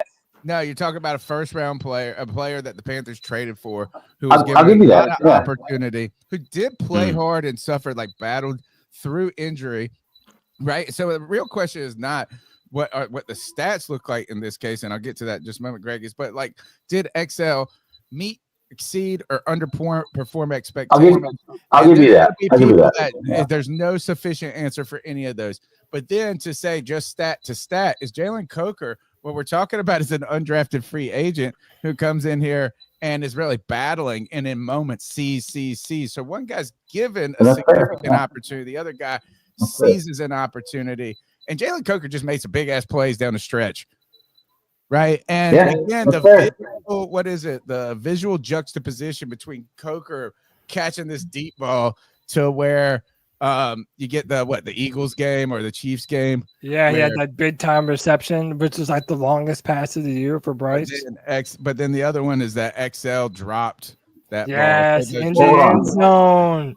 That when you say longest pass of the year, is that yards after catch or that was the Coker touchdown? No, that was the Coker touchdown that he threw down. Both. It was a deep pass, and he took it to the house. Yes, it was literally both of them. And by the way, like you can literally say that XL, if it catches that pass against Philadelphia, we probably beat the would-be Super Bowl champions last year. So yeah, fair. I mean, there were two with that game, he also made one of the best catches that we needed him in the moment when Bryce was doing a scramble out of the end zone. So in that exact same situation, he did make a big time catch. So I mean, there's just do you want there to be bad examples? No, but there are also good examples of him. That was a third down scramble situation. Bryce Young needed somebody there, and Xavier Leggett was able to actually haul that one in. I just think that one pass that he did drop to Kev's benefit. I mean, one of the things he'll always argue is that's a difficult catch to make. You are in the NFL and you were drafted in the first round. That's your expectation. You catch those balls. But that is, I don't know that again, as we've all said, it's Coker not catches panic time on him. I think Coker catches it. That same pass on that same play, Coker catches it. I believe that, man. Maybe. You'll never know. You know? All right, let's keep rolling. The number's 252-228-5098. Let's see what we got. CK, Tony Dunn, Cody Lack, the C3 Legion. Boom. What up, everybody out there? This the Hope Dealer checking in real quick. Hope Dealer, what's up, brother? Well, guys, week 1 is here. Happy Tuesday. Yeah. Week 1 of the regular season, and I am excited. I'm ready to get this thing started, y'all. So I want to first and foremost say, man, I really respect Dan Morgan for making it happen with Hunter Renfrow. I do hate it for Jalen Coker with the injury situation, but I got to say great job to Dan Morgan, man, for seizing the moment. But I got to say, y'all, Dave Canales, I know I've joked in the past, about the charismatic play caller from Carson High School and stuff like that. But I just don't know, y'all. He just seems a little too inconsistent for me, man. I know what he was saying about Hunter Renfrow being inconsistent, but look, the way I look at it, man, with all we gave up to get Bryce Young, and Bryce in year 3, this needs to work. And with Thielen gone now, we need Hunter Renfrow to raise the floor with Coker hurt. Even if Hunter Renfrow doesn't go crazy, to have a quality replacement for Thielen is so important, that depth. And it takes some pressure off of, JT Sanders and some of the other ones. But I do got a question, though. What happens if Hunter Renfrow balls out and it's time for Coker to return? How is that going to make things kind of shake up with the wide receiver? I don't know. But anyway, happy week 1 to everybody. It's the Hope Dealer. Everybody out there, keep pounding. I think it's a good question about Coker returning. I think that it's going to have to be somebody majorly underperforms or somebody gets hurt for Coker to take that job. I don't think there's anything Coker can do in practice to take that starting role back. I don't know, man. I do think that they like him enough to try to give him some looks. Oh, they'll give him some looks, but I think he's going to remain back up in the slot to Hunter Renfrow. That's just my personal opinion. I think not that I don't think he's capable of being a starter in the league. Right now, you're talking about a guy who has injury history now, like in more injuries than any other player on that offense does right now, like on a historically speaking. So, it's I think there's a concern there, and it's whether it's fair or not. I think he's going to have an uphill battle to see the field in a starting capacity, barring another injury or barring somebody barring Xavier Legette dropping 5-6 passes in one game or something. Yeah, I think health plays a giant factor in this too. How healthy are the guys when Jalen Coker comes back? Because that would be another determining factor. And like we were talking about Renfrow earlier, what Hunter Renfrow are we getting? Are we getting the Pro Bowl Hunter Renfrow, or are we getting a guy who's been through a lot and who isn't quite what he was when he did go to the Pro Bowl? A lot of variables that go into this equation in the wide receiver core. All right, let's hit the next call. Sorry, guys. Not sure what happened there, but hope everybody's doing well. It is like December 20th over here, just ready for Christmas Day. Open that brand new NES system. I want to get your take. Vibes. We're going to be talking vibes as always. Love the show. About predictions and blah blah blah. I'm wondering, Cody Rack, you're my man on figuring out all the different gossip out there. I'm not so high on this team this year. I love the Panthers. I think we're going to be good next year. I really do. This defense can be trash. What do we have? What do we have out there as far as we picked up our 17th wide receiver on the waiver wire? Is there there's more moves to be made. And the inside linebackers and even outside linebackers that can play inside linebackers in the free agency market out there. Love to hear your thoughts on that. I'm hoping this team isn't done making some moves because this defense is going to be slightly better than the awful product we rolled out there last year. It can't be worse. Don't say that. Don't fucking say that, dude. We're 1-2 injuries away from being worse than last year. But yeah, just want to know your thoughts. Cody, you're the man for that. Appreciate you, brother. Fucking go Panthers.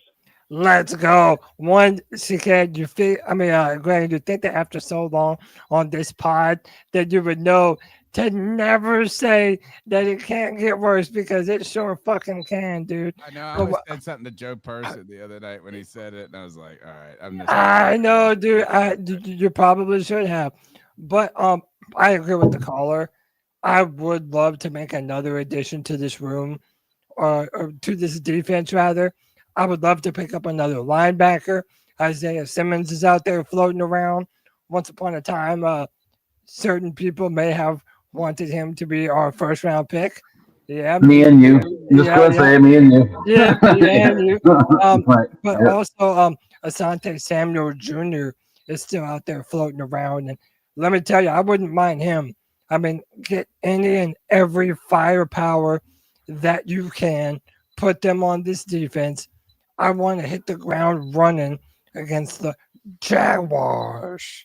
However the hell y'all are saying, But yeah, I would love to make another addition. That was close. Yeah, linebacker room, cornerback room. Let's make another addition. I hope that we do. All right, let's go to the next call. Hey guys, it's the girl that makes them howl, aka Joey the Blind Panther. Haven't called in a while, but I had some thoughts as I listened to the Friday Free For All podcast while I was at work today. And now we're talking today. We have a lot of veterans. Or not, maybe not a lot of veterans, but our receiving core is pretty loaded, if you ask me. I mean, you got. We get Coker, who's now on IR, but still he's beast. Hunter Renfrow, veteran presence on the team. Okay, it's not like we lost a vet. It's not like we don't have a veteran for Bryce. Now that Adam's gone.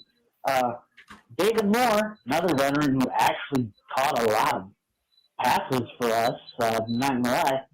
And who else? I know I'm missing one. I said we get Coker, Moore, Renfrow.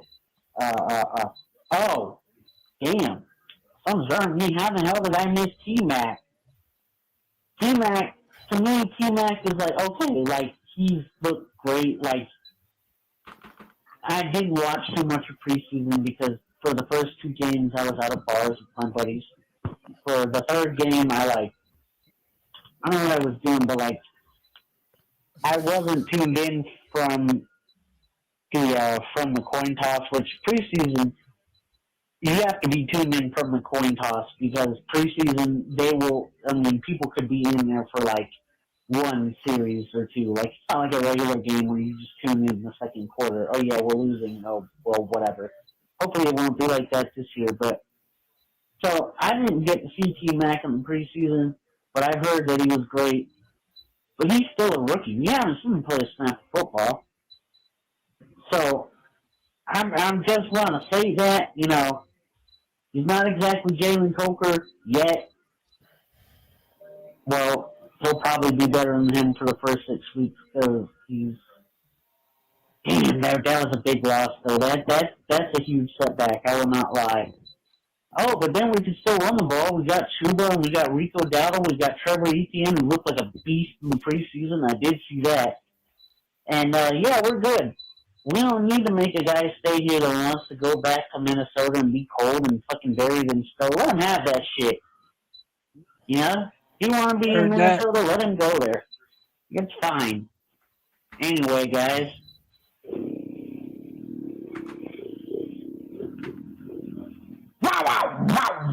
Wow. One of the points I made on the free for all, Tony, was that if we were the Kansas City Chiefs or the Baltimore Ravens or the Philadelphia Eagles or the Buffalo Bills, I don't necessarily know how eager he would be to want to get out of Dodge and go back home.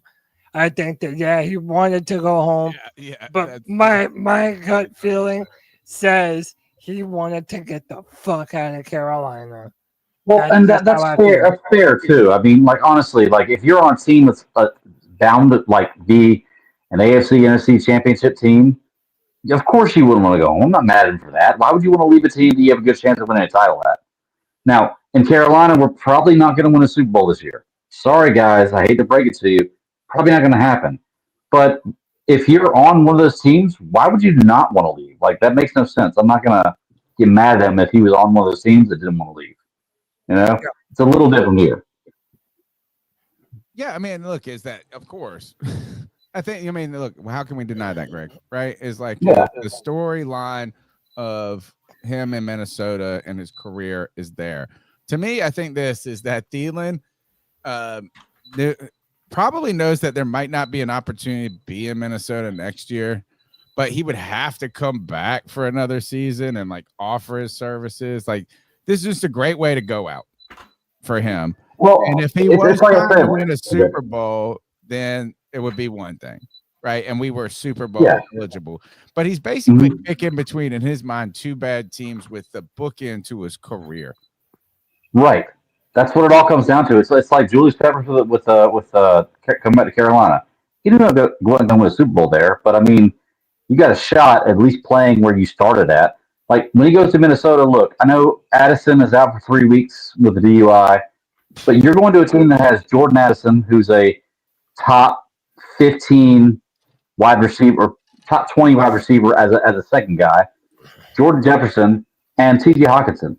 Like you're not going to get many targets. He's going to go there and play for a slot. I think he's going to play the slot. I mean, he'll be their third receiver. He could start at third receiver with those two guys and get enough action. You know what I'm saying? Like where he's going to get some. Yeah. He's not like going to have like a crazy awesome season, but it's like he will play. Yeah. I mean, I think it's just the idea that it was like, and maybe like my feelings. Actually, I'm trying not to lean into that. Just like my feelings hurt that he was so ready to get the fuck, like pack his bags. But I try to remind myself is like, that shouldn't be surprising. No, I think the only surprising part is, I mean, it's not that it's Minnesota, but like Minnesota seems to be selling everywhere. They're trading players all over their place. They're accumulating draft picks. I don't really feel like Minnesota is pushing for this season to be a significant season. It just was like is it just, I mean, I think if this was another team, you know, we would have been like, fuck you, Thielen. This mug was trying to run out the building.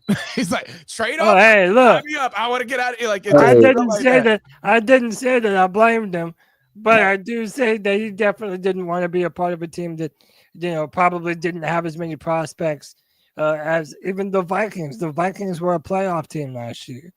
So I think the Vikings are a Super Bowl contender this year. No, they're not, man. They're defense. Like, I mean, look, based on what the fact that trades.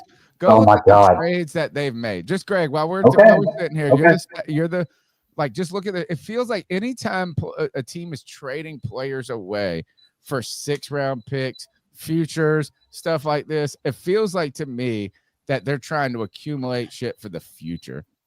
And they have a quarterback they've never even seen play yet, who I actually think is better than most people think. But I just think that they're going to be okay. Maybe good, but I don't think they'll be as good as they were last year. But they have a brand new quarterback that remember Adam Thielen went up and was throwing the ball around with JJ McCarthy too. So man, you got one of the best wide receivers in football. You got Jordan Addison, who's one of the best backups in football, number 2 wide receiver in football. You got TJ Hawkinson, who's a top 5 tight end when he plays well. You've got JJ McCarthy coming in, who could be a top quarterback coming in. They've got a solid team this year. Like they are going to be Super Bowl contenders. One side of the football. I mean, Dude, offense wins games, man. It's not the '90s anymore, man. Defense does not win championships anymore. You gotta Like, have. it's all about offense.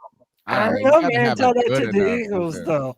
Tell that to the Eagles. Yeah, the Eagles who had the elite offense with the number 2 running back, like two wide receivers, like an amazing quarterback. Like, they won that game because of offense last year, not because of defense. It ought to be interesting to see, man. I think they're. Yeah. I agree with you. I think Minnesota is more of a contender than maybe Tony thinks, but we'll see, man. It ought to be fun.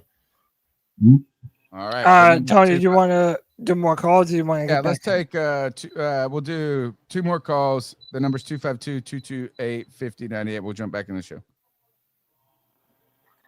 Hey guys, grab me somehow, aka Joey the Blind Panther again. I think I got cut off, but yeah, one more thing. I'm still a little concerned about our defense though, because A, Ejiro Rivera is still here.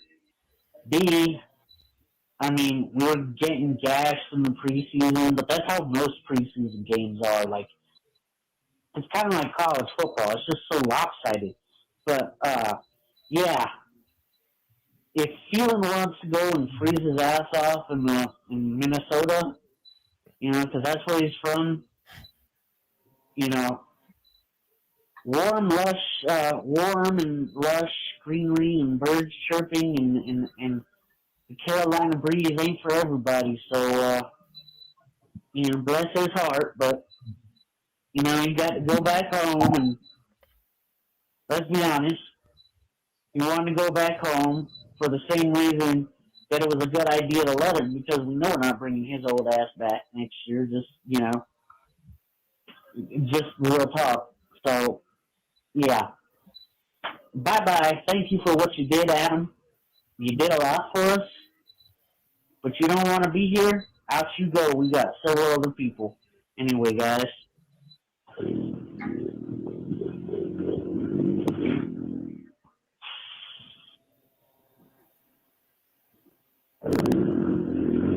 I was about to say. Wakanda forever. Shout out Joey, man. All right, thank you, Joey. Happy football is back in town or back around for all of the C3 faithful to be back out loud and proud about these Carolina Panthers. Boy, I love it. Here comes John B. Jenkins here. Hey guys, John B. Jenkins here, calling in with another update on alternative football leagues from around the world. As always, I'm going to start off updating you on the European League of Football. Well, the European League of Football has their championship game set. Euroball, I think is what they're calling it. It is in Stuttgart, Germany this weekend. The Vienna Vikings, led by Ben Holmes, a.k.a. Ben VP, bring their high-powered offense into Stuttgart, where actually the Stuttgart Surge will be playing against the Vienna Vikings. Stuttgart has the best defense. We'll see if defense can win championships. Moving over to Canada, the CFL had some awesome Labor Day action this weekend, and that is Labor spelled O-U-R. I caught the tail end of the Toronto Argonauts at the Hamilton Tiger Cats. This was a super exciting game. You're really going to want to check out those highlights, but the score changed back and forth like 3 times in the last minute. So, anyway, moving over to Japan. Yes, we've got some Japanese football news. The X League has started up in Japan. The season runs from, I think, the beginning of September to January, so kind of like NFL season. It is a 50-team league separated into like 4 tiers of divisions. 50-team league? X1 Super Division is an 8-team division, and the winner of that league, now there's, again, regulation up and down into that specific league, but the winner of that league goes off and faces against the top college team in Japan in what's called the Rice Bowl, and then whoever wins that game wins the Rice Bowl championship of Japan. Other news, we've got a new league alert, the GIAFL, or the Greatest Indoor Arena Football League. That'll start play this fall with, I think, 7 teams. It's like a regional arena team, or arena league. Anyway, that's all I've got for alternative leagues. I'm looking forward to some Panthers football this weekend, but I will always keep you guys updated on alternative football leagues from around the world. As always, This has been John B. Jenkins. Keep pounding Carolina Panthers. Keep pounding Panthers Roshla. Go Fish. And keep pounding C3 Panthers Podcast. John B. Jenkins out. Can I say, hey, John B. Jenkins, I love that you do this, but will you please start covering the LFL? That's all I'm saying.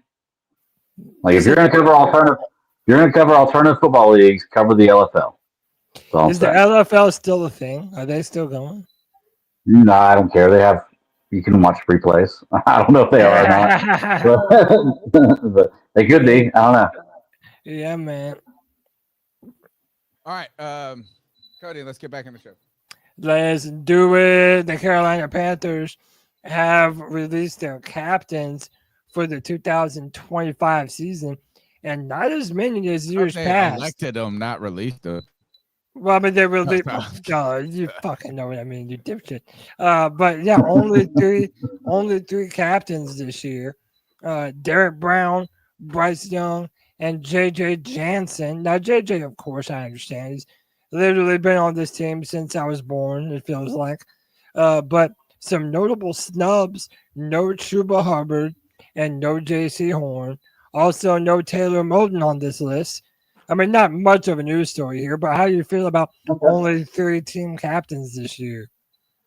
Well, if you're only going to have rotating captain too, by the way, each week, I think they're going to have a different captain that they elect. I saw something like that, but yeah, I guess I think the most important is that to me is that you just gave J.C. Horn crazy money. How is he not there? Does that talk? He is kind of introverted a little. It sounds like he's like kind of quiet mannered. I don't know if that has something to do with it. Yeah. How about this? If Bryce Young wasn't a captain, we'd have an issue. It would be a problem. But and then Derrick Brown and JJ Jansen have to be. So they paid right there. They paid Taylor Moton recently. He's not a captain. They paid J.C. Horn, as you mentioned, and they paid Chuba Hubbard, and none of those dudes are captains. Okay, well, let me ask you: if you're only going to have 3, would you rather have J.C. Horn over Derrick Brown or Chuba Hubbard over Bryce Young? I mean, I don't really care either way. I mean, I would just say I would probably – I think that everything that Chuba has done for the offense when this offense has been so bad in recent years and he has been healthy, I would say Chuba Hubbard deserves to be a captain. Maybe, but if you, like I said, if you're going to have 3, you can have one offensive guy, or even a Bryce or Chuba. I mean, I would say Chuba, but I also agree that you probably shouldn't not have your starting quarterback as a captain. Not be a captain. Exactly. I see both sides of it. And while J.C. Horn is great and we just paid him, he's not been better than Derrick Brown at his position on defense since we've had him. Like, he's been injured. Like, he's been a good player, but Derrick Brown has been consistently a top player in his position since he started with us, with the exception of the injury last year. But beyond that, he's been a top player at his position. He is the best player on this team.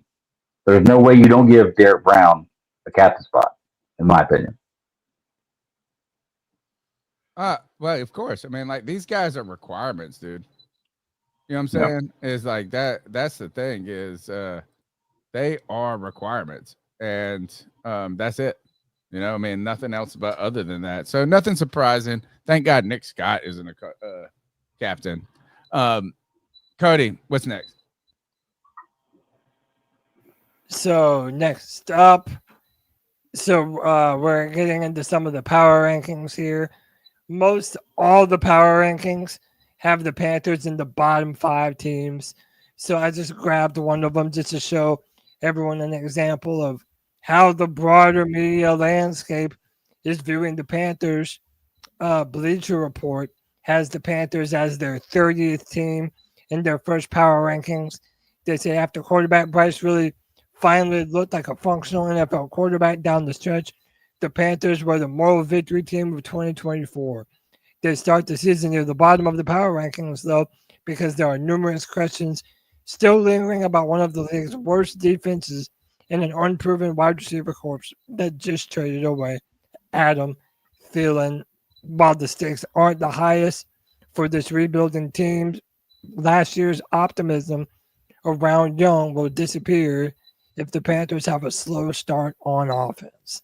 So nothing really huge here, nothing that we didn't already know, but all these publications think the Panthers basically ain't shit.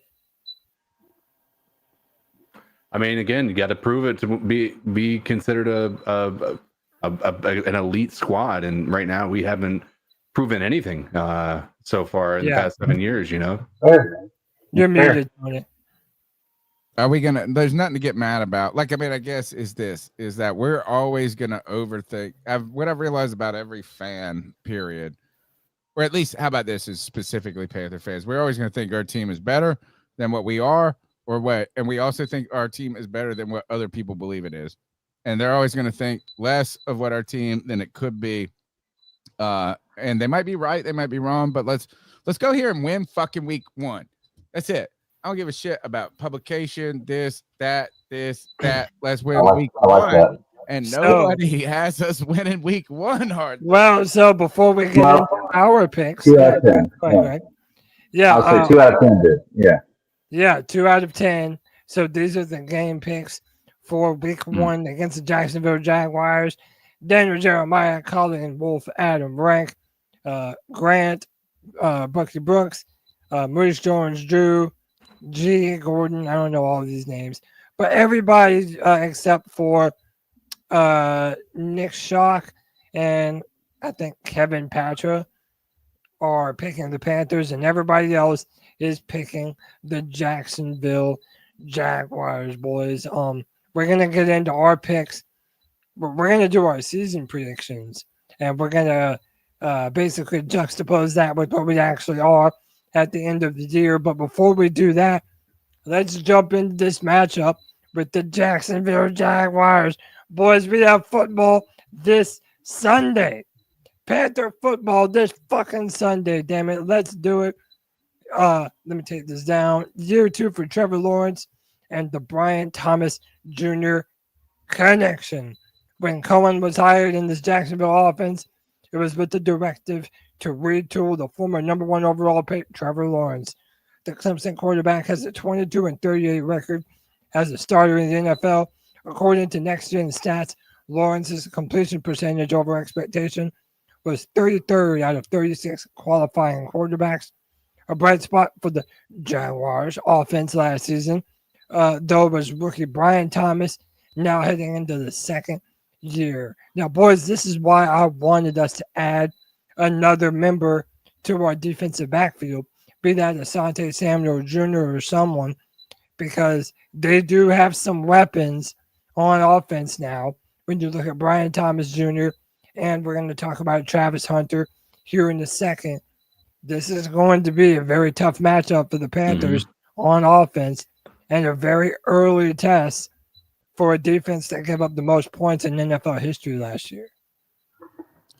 Travis Hunter's a bust. I'm just saying it right now. God, why are you already going all out like that? Travis Hunter's a bust. I think he's a bust for where he was drafted, but I think he's going to be a good player at one of the 2 positions. I agree. I don't think he's going to be able to be an elite player at both positions, and that's what I think people drafted him for, thinking that he was going to be CB1 and wide receiver 1, and I just don't think that's going to be a possibility with the workload that this NFL offers. I agree with you 100%. I think that he is a good player at one position in the NFL. He's not going to be that guy in college that can work both sides. It's not going to happen. And actually, video of Travis Hunter earlier in the chat. I mean, it was last minute. It was like a 2 hour, an hour before. Yeah. Can you pull that up? Because I want to. Greg, why the hell you say that? Like, what are you gonna come out and say? He's a bust. Why? Did you see him playing defensive back in the preseason? If had the ball been thrown his way, he would have been burnt every time he was defending somebody. Hug makes plays, man. He's a hawk. I'm rooting for this. Yeah. Okay. Go back and look at it. I'm telling you, he'd have been burnt every single time he played defense in the preseason. He would have been burnt by backup quarterbacks and backup wide receivers. he would have burnt. I don't care what this preseason means, because you know what is, you're going to tell me, like every other Panther fan, that the preseason doesn't mean anything. So how about that? That's what I'm going to say. Panther fans, unite. The preseason don't mean shit, and it don't mean shit for Travis Hunter. But look, this kid, fucking a hawk, a ball hawk, a playmaker. And then he goes out there and 1,000 yards on both sides of the ball. I'm excited. I'm excited about a story that's different in the NFL, a two-way player. But what I love about this, there's one thing I love about it, the one thing I'm sad about. This is a good dude, man. Like, he's like, I mean, like, he's like a good kid. Like, he's just like happy. He's like, if he was your child, you would be proud. He's always good. He always works. He don't ever get in trouble. He's always polite. He does all. I mean, he's just a good, at least on the surface. You know what I'm saying? What I've seen is he just loves football, and he just is nice. And I'm not taking away from his character. In his car and watches film while his girl goes into parties and be tricking on dudes. That's the sad part about this. This is why I love the Bad Daddy. This is why I missed him. We need these strong takes that no one else is saying before the start of the fucking season. Let's go. And look, I'm not taking away from the guy's character at all, by any means. He can be a good guy, and I believe that. I believe he is a good guy, good person. Good dude. But I just don't believe in the NFL you play two ways. And now he could prove me wrong. Bryce may prove me wrong this year. He could prove me wrong. Okay, and I will admit when he does, if he does. So, but I just don't think he's going to be an elite player on both sides. Greg, I think he needs to play one side. But wouldn't it be awesome to actually see it? Somebody said, "It would be pretty cool." It'd be cool. I turned you up. Tony. I would love for him to be able to play both sides of the ball. And the reason I'm fine with that is because he's in the AFC, and we'd only have to play him once or twice in like every 8 years, right? If he turns out to be elite, like, then that's fine. I'm fine with that being the outcome. I just don't know that he is. I don't know that I'm putting him in the same category as Deion Sanders was when he was playing both positions. No, not till he proves it. Yeah, not till he proves it. All right, this is Travis Hunter and Ted McMillan. I don't even know what this is. Travis Hunter's pod. I didn't even know he has a podcast. Yeah, look, it's already on. Has a fucking podcast. Everybody has a podcast now. Everybody has one. So this is Travis Hunter and Ted McMillan talking. I think before the combine. I don't know. We'll see. We've been competing for, what is that? Four years now. 4 years. So, 4 years. Man, it's been a pleasure just not only being able to play against you, but just watching you from afar, doing what you're doing, bro. And I feel like people. I mean, you might be the biggest name in football right now, but I feel like people don't give you enough credit, bro. So keep doing your thing, bro. Yes, sir. Appreciate it. They definitely don't give you enough credit, bro, because you was definitely the toughest receiver I ever played. I always tell everybody that asks me that, I'd be like, it's not no receiver that gave me a problem, but the toughest receiver that I played against was you. All right, toughest receiver. Good kid, man. Like, it's just like there's nothing, you know. I feel like everybody wants to root for somebody for some certain reason, and the one time you get a player that like has all this talent, then the one thing that people latch on is like they don't like him as a person. And like, I'm like, how can you not like this kid? How can you not love it? But I can tell you this: I'm not rooting for him until week 2. Yeah, and I think the biggest. Fair point. Do you have something you want to add, CK? No, I said that's fair. Like, I mean, it did be absolutely insane if you were hoping this dude was going to light us up in that first week. Dude, absolutely. On to Travis Hunter, and I think one of the biggest questions is what side of the football is he going to play? Mm-hmm. And this article on Panthers.com says he could play both sides. The Jags haven't been shy about their plan to play number 2 overall pick Travis Hunter on both sides of the ball. The Heisman winner is carrying over the workload he had in college at Colorado and working on both offense and defense. He split his practices between OTAs and most of training camps, taking snaps on both sides of the ball in the same practices only right as the preseason began. But the Jags have managed Hunter's work meeting and even eating schedule down to the minute since drafting him in April. The entire goal is to have him ready on Sunday to play as many snaps as possible on both sides. During practice, he spent the majority of time on offense, But the Jaguars head coach, Liam Cohen, has said that that's primarily because of the playbook is more complex to learn. The Jags have stated that the number of snaps Hunter plays on one side of the ball versus the other will be dependent on matchup and personnel. For example, if Tedderell McMillan is on the field, Hunter might also come out in a nickel defense. According to Mike DeMarco or Dorico, if the Jaguars are in 11 personnel on offense, one running back, one tight end, 2 receivers, Hunter will likely be on the field. This is one of the most interesting aspects of the entire game. How do we prepare for a player where you don't know what side of the ball he's going to end up playing on? I don't think you prepare for him. Yeah. I don't think that first you can't prepare. We don't have any tape. We don't have what are they going to do? Like, I think you prepare for what you're going to do against this team, regardless who this player is. Now, if you want to prepare for him, I think the idea is to watch the reps he's getting, to kind of have a dude that's just like on the sidelines with the binoculars or whatever, just looking to see if he looks winded. And then you're like, we're going after him. Like, you don't prepare for this dude. I don't think he's polished enough wide receiver to where you're going to be like, he's just look, the way you prepare for this guy is don't make mistakes.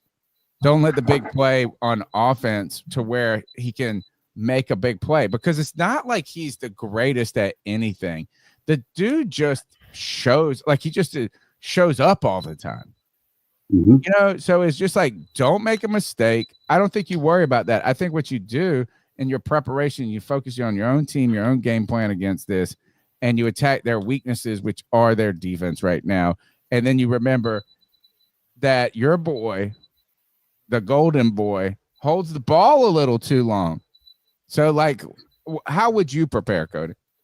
Well, I don't know, man. Like, I was one of the believers that he's a better defensive back than he is a wide receiver. I genuinely think that as a DB, he is nightmare fuel. I think him versus Bryce would be a great matchup. And talking about some of the defenders that we're getting ready to talk about on the edges, they have the potential to be a nasty defense. So, knowing how many different options we have Tedderell McMillan, Xavier Legette, Hunter Renfrow, and now, that fourth spot sort of up in the air between Bryson Tremaine and David Moore. I kind of feel like for this matchup, especially since Trevor Lawrence has Brian Thomas Jr. as that wide receiver one option that he already has field with, I kind of feel like he's better served on the defensive side of the ball in this matchup than being a wide receiver. Yeah, but once again, man, like I said, have you watched the preseason? I know preseason doesn't mean everything, but it does mean something. I think the last few years with us going through the Carolina Panthers, we've realized preseason means something. He's been burnt every time he's been on defense. If you threw the ball to whoever Travis Hunter was covering, that would be a reception and possibly a touchdown. Like, defensive back is the toughest position in the NFL to play, because it's a reaction position. Like, you have where you've got to cover, but you also are reacting to what's going on. That is the toughest spot in the NFL to play as DB. I just don't think he's going to excel as a defensive back. I think he's going to be a good wide receiver. I think he'll be an okay defensive back. I don't think he's going to be phenomenal either one. I would love to see, and like I said, this has nothing to do with his character. I like the guy. Stand-up guy, really cool. Nothing to do with that. I'm talking strictly performance in football. I just don't see him being a fantastic DB in the NFL. You're talking about wide receivers that you never saw in college, the quarterbacks that you never saw them throwing to. Like, it's a totally different game. Man, from the transition from college to pros is totally different. So I just don't see him being a great DB in the NFL. Greg is bringing up, and while I'm rooting for this to be a storyline, is what Greg is bringing up is the reality that I've faced, that I've come back to all the time, is that every time we've been marketed a player who is a multi-tool player, and I'm not talking, both sides of the ball is the most insane example of it, right? Yeah. But if you go back to Shaq Thompson, the Isaiah Simmons, the Jeremy Chins, the real problem is them finding to be really great at something rather than okay at a lot of things. Right. So I do think that is the challenge, Greg. I mean, and you're probably the odds, that is probably the trajectory it's going to take. But I am rooting for a historic situation, kind of like a Bo Jackson type dual player where he's like a star at football, a star at baseball. I'm just hoping for it. I'm rooting for it. And that he's a nice fucking dude on top of it. I love it. Yeah. No, don't get me wrong. I would love to see it too. And if he did, I would root for him like crazy because it'd be great. We are. I just week. need to see it before. Yeah, not this week. Yeah. I need to see it before I can really, put push my chips in, CK, you have a thought on Jarvis Hunter? I still err on the side of I don't know that he's going to be as much of a threat. I think that that G Baby has a point, and that this defense, I think that they could easily make this defense look worse than it is. Or let me rephrase, can exploit this defense with the use of Travis Hunter in the right way. I just don't know that against elite teams that he's going to be able to play with both sides of the ball. That's my only thing.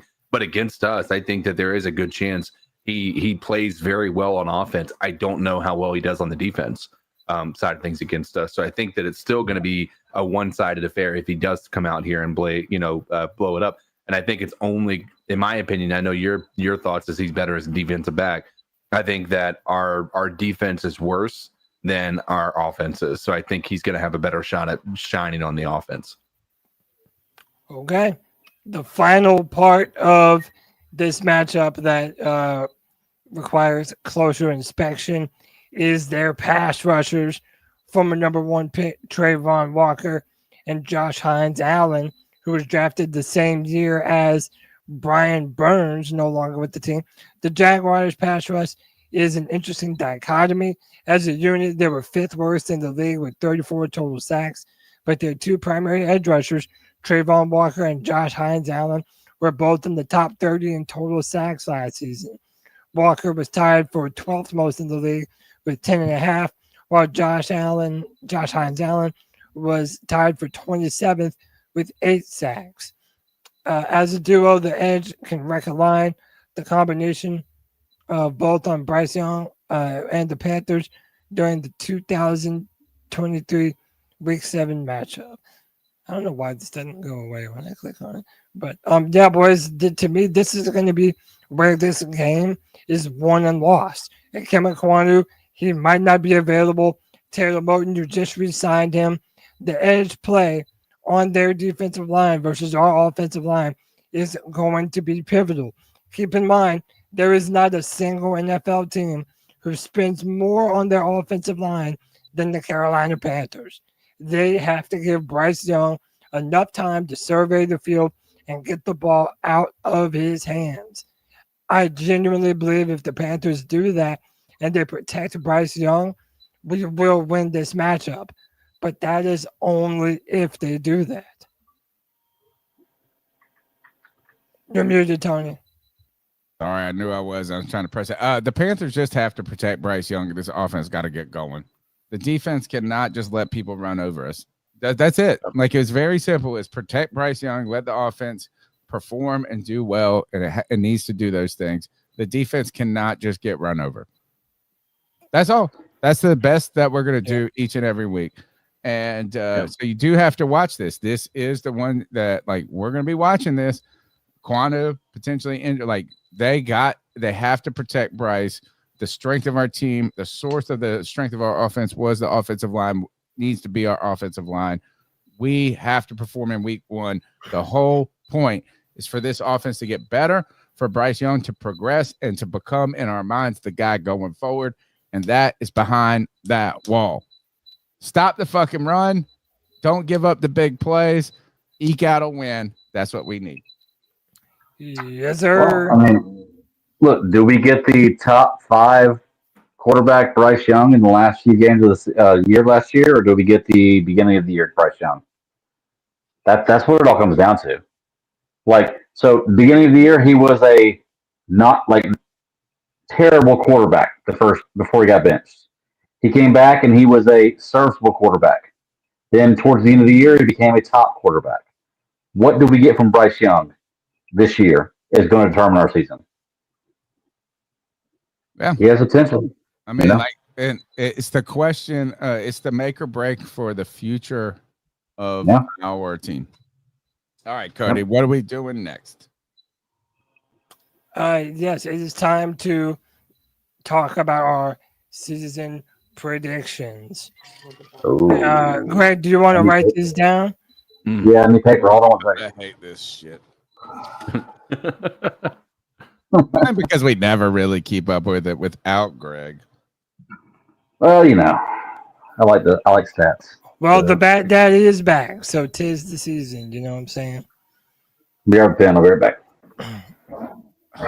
This sucks. I know, but you know what? Right, we need to do this. We're gonna go through each one of these. We're each gonna pick win or a loss. I'm just taking total wins and losses. Yeah, total wins and losses. Greg, it's not Greg. I'm gonna put in my special book. I got a special book. See what we got here. Damn it. The time where we overpredict and underperform comes again on this show. Do you remember what was it like? At what point y'all were picking 10 wins under there's been points where we've been like 10 wins under the Frank Reich era, or 10 wins under Dave Canales. It's like, what kind of idiots are we? All right. Well, you're gonna be mad at me because I'm picking 10 wins this year anyway. So.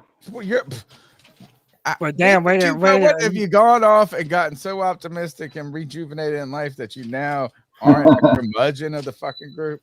Come on, Greg. All right. I threw my blanket in the dryer. That's all I can say. Okay. Web blanket is now in my dryer. I'm gonna tell you. All right. Weekly picks and the season. Hopefully, guys, remind me it's in this book right here. Our overall picks for the season. We're picking right now if the Carolina Panthers are going to have a winning record. Will they be average? Will they be below average? There's 4 guys here that are fans and are ready to put their hat in the ring over something that they have no idea what's going to happen. Who's starting right now? Or how about we do this? Let's do this. Is Greg, CK, Cody, almost forgot your name. And what's my name is Tony. What we'll do I'm going to do this. 1, 2, how many weeks are there? 3, 4, 5, 6, 7, 8, 9, 10, 11 right there on this row. All right, week 1, guys. Win or loss against the Jags? Greg. Win. CK. Win. Oh, God. Cody? I'm gonna be the bad guy, y'all. Yeah, thank you, because now I can pick what I wanted to pick. I believe that we are taking the L to open the season. All right, Tony's going with W, 1-0 to start week 2. Greg, we go. Is it on the road? This doesn't tell if it's on the road or at home. On the road, yep. Yeah, this is on the road. All right, Greg, I will say this: is the Cardinals are a team that I think that no one thinks about, no one talks about. The NFC West is a division in turmoil in a sense. Is everything's changed when it comes to the Seahawks and their quarterback. They got Sam Darnold now. The Rams are probably in some ways the most consistent team, like even when they go through adversity. The 49ers had a tough outing last year, only winning like 6 games. Are they done? Are they going to bounce back? I do think they have one of the best coaches in the league in Shanahan, but I think that the Cardinals are a sleeper team this year. I mean, I want the Panthers to win. You know, I'm going to take an L here on the road against the Cardinals. I got the Panthers 1-1 through week 2. Greg, what do you got them in week 2? Win or loss? Taking a win. 2-0 to start the season. CK. I think we The Cardinals are going to be looking at us as a revenge game. I think that we could take the L here. L 1-1 to start the season. Cody. Yeah, we historically own the Cardinals. It is the North Carolina State bird. That remains true. The Panthers get their first W of the season. All right. Week 3. Is this on the road or at home, Greg? This is at home. This is How do the we first tell home from this game. chart? Can we tell? Hey. They don't say it in this chart, does it? Darker. No, you don't got to change it. That's fine. I'm just going to ask every time. Home or away? It's a darker home. 10. Yeah. This is the first. Darker. Right. This is. By the way, I will be at this game. This will be the third year in a row that I am at the Panthers home opener. So I'll be able to see this in person. Greg, what say you, man? I take a win. Look, I think we start the season strong. I'm taking a I win. love it. I think that's the way you got to start. CK on a home opener against the Falcons. I think we win. Cody.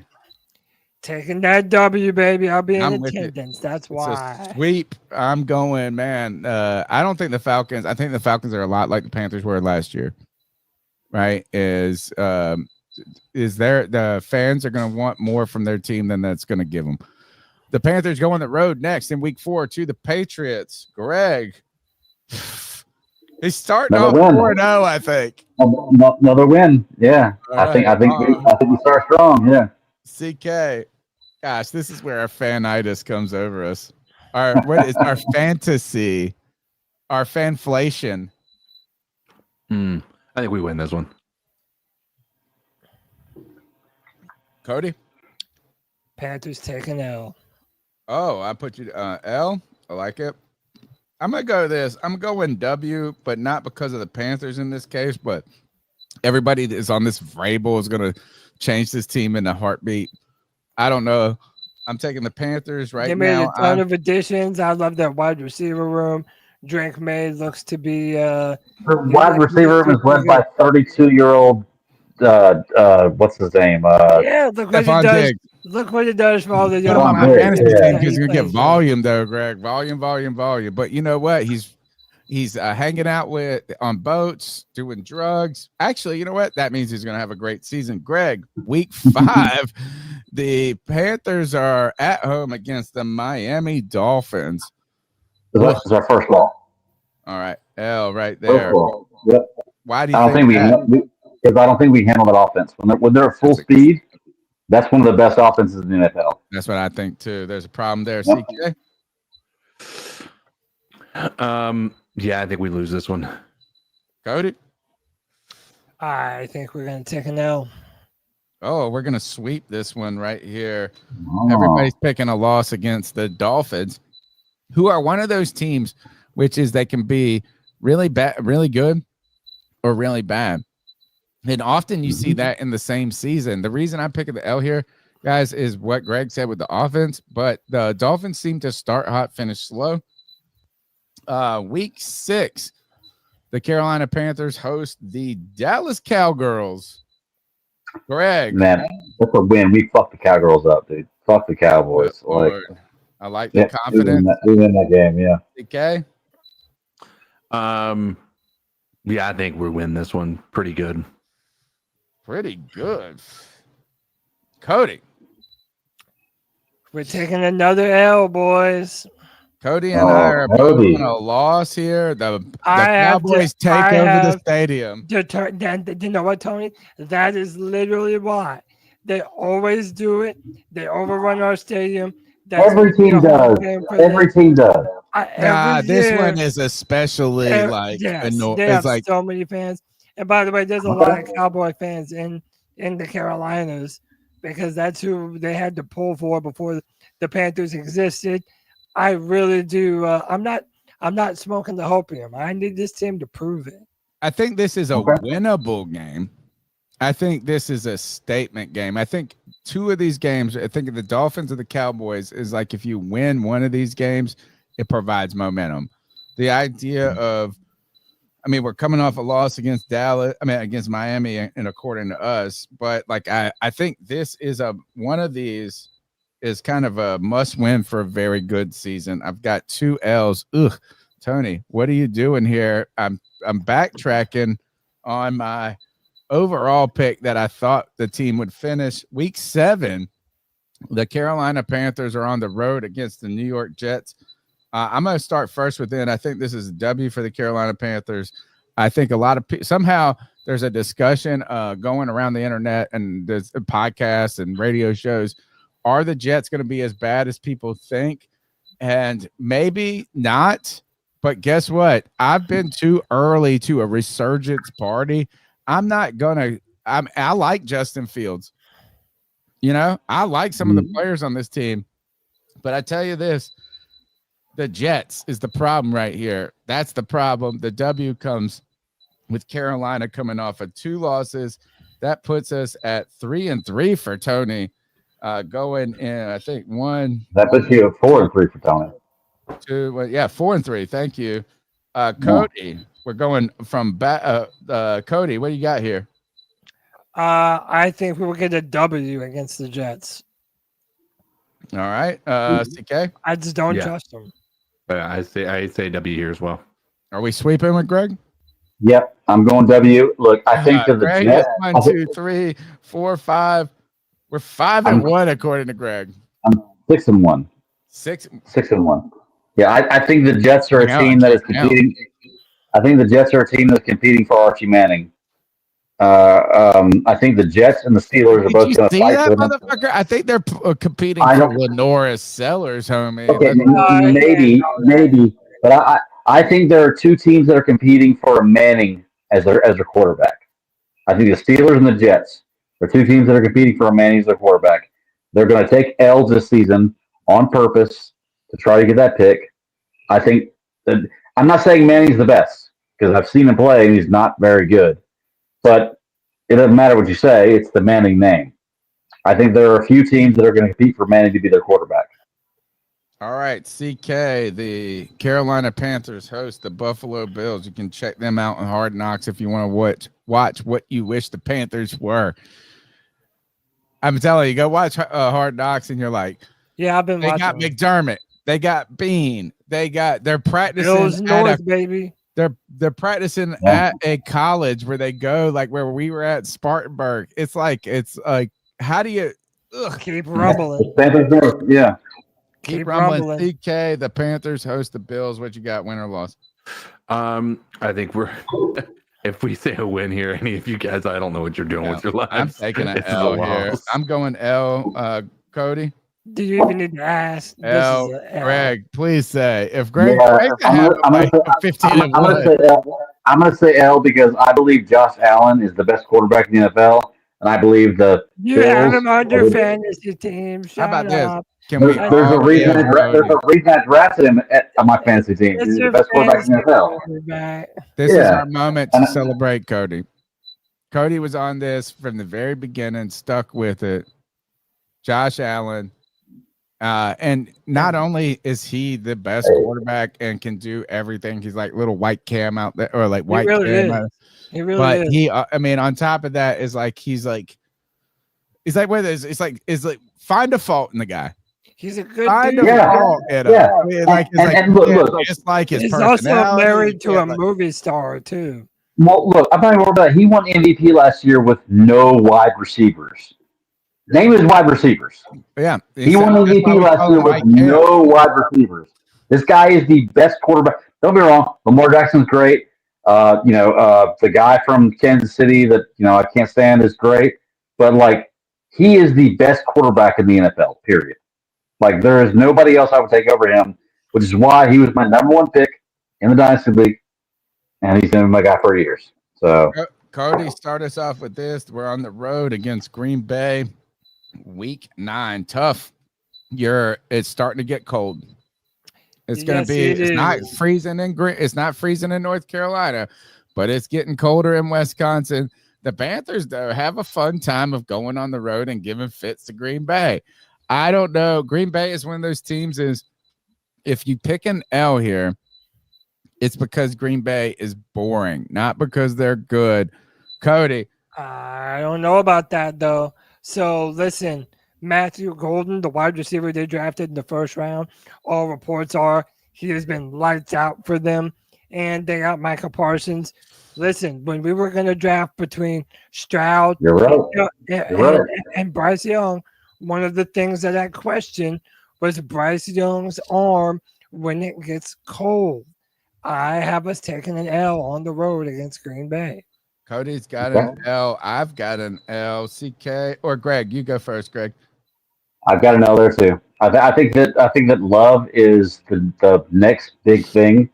He's a top 5 quarterback in the NFL, I think, for the next few years.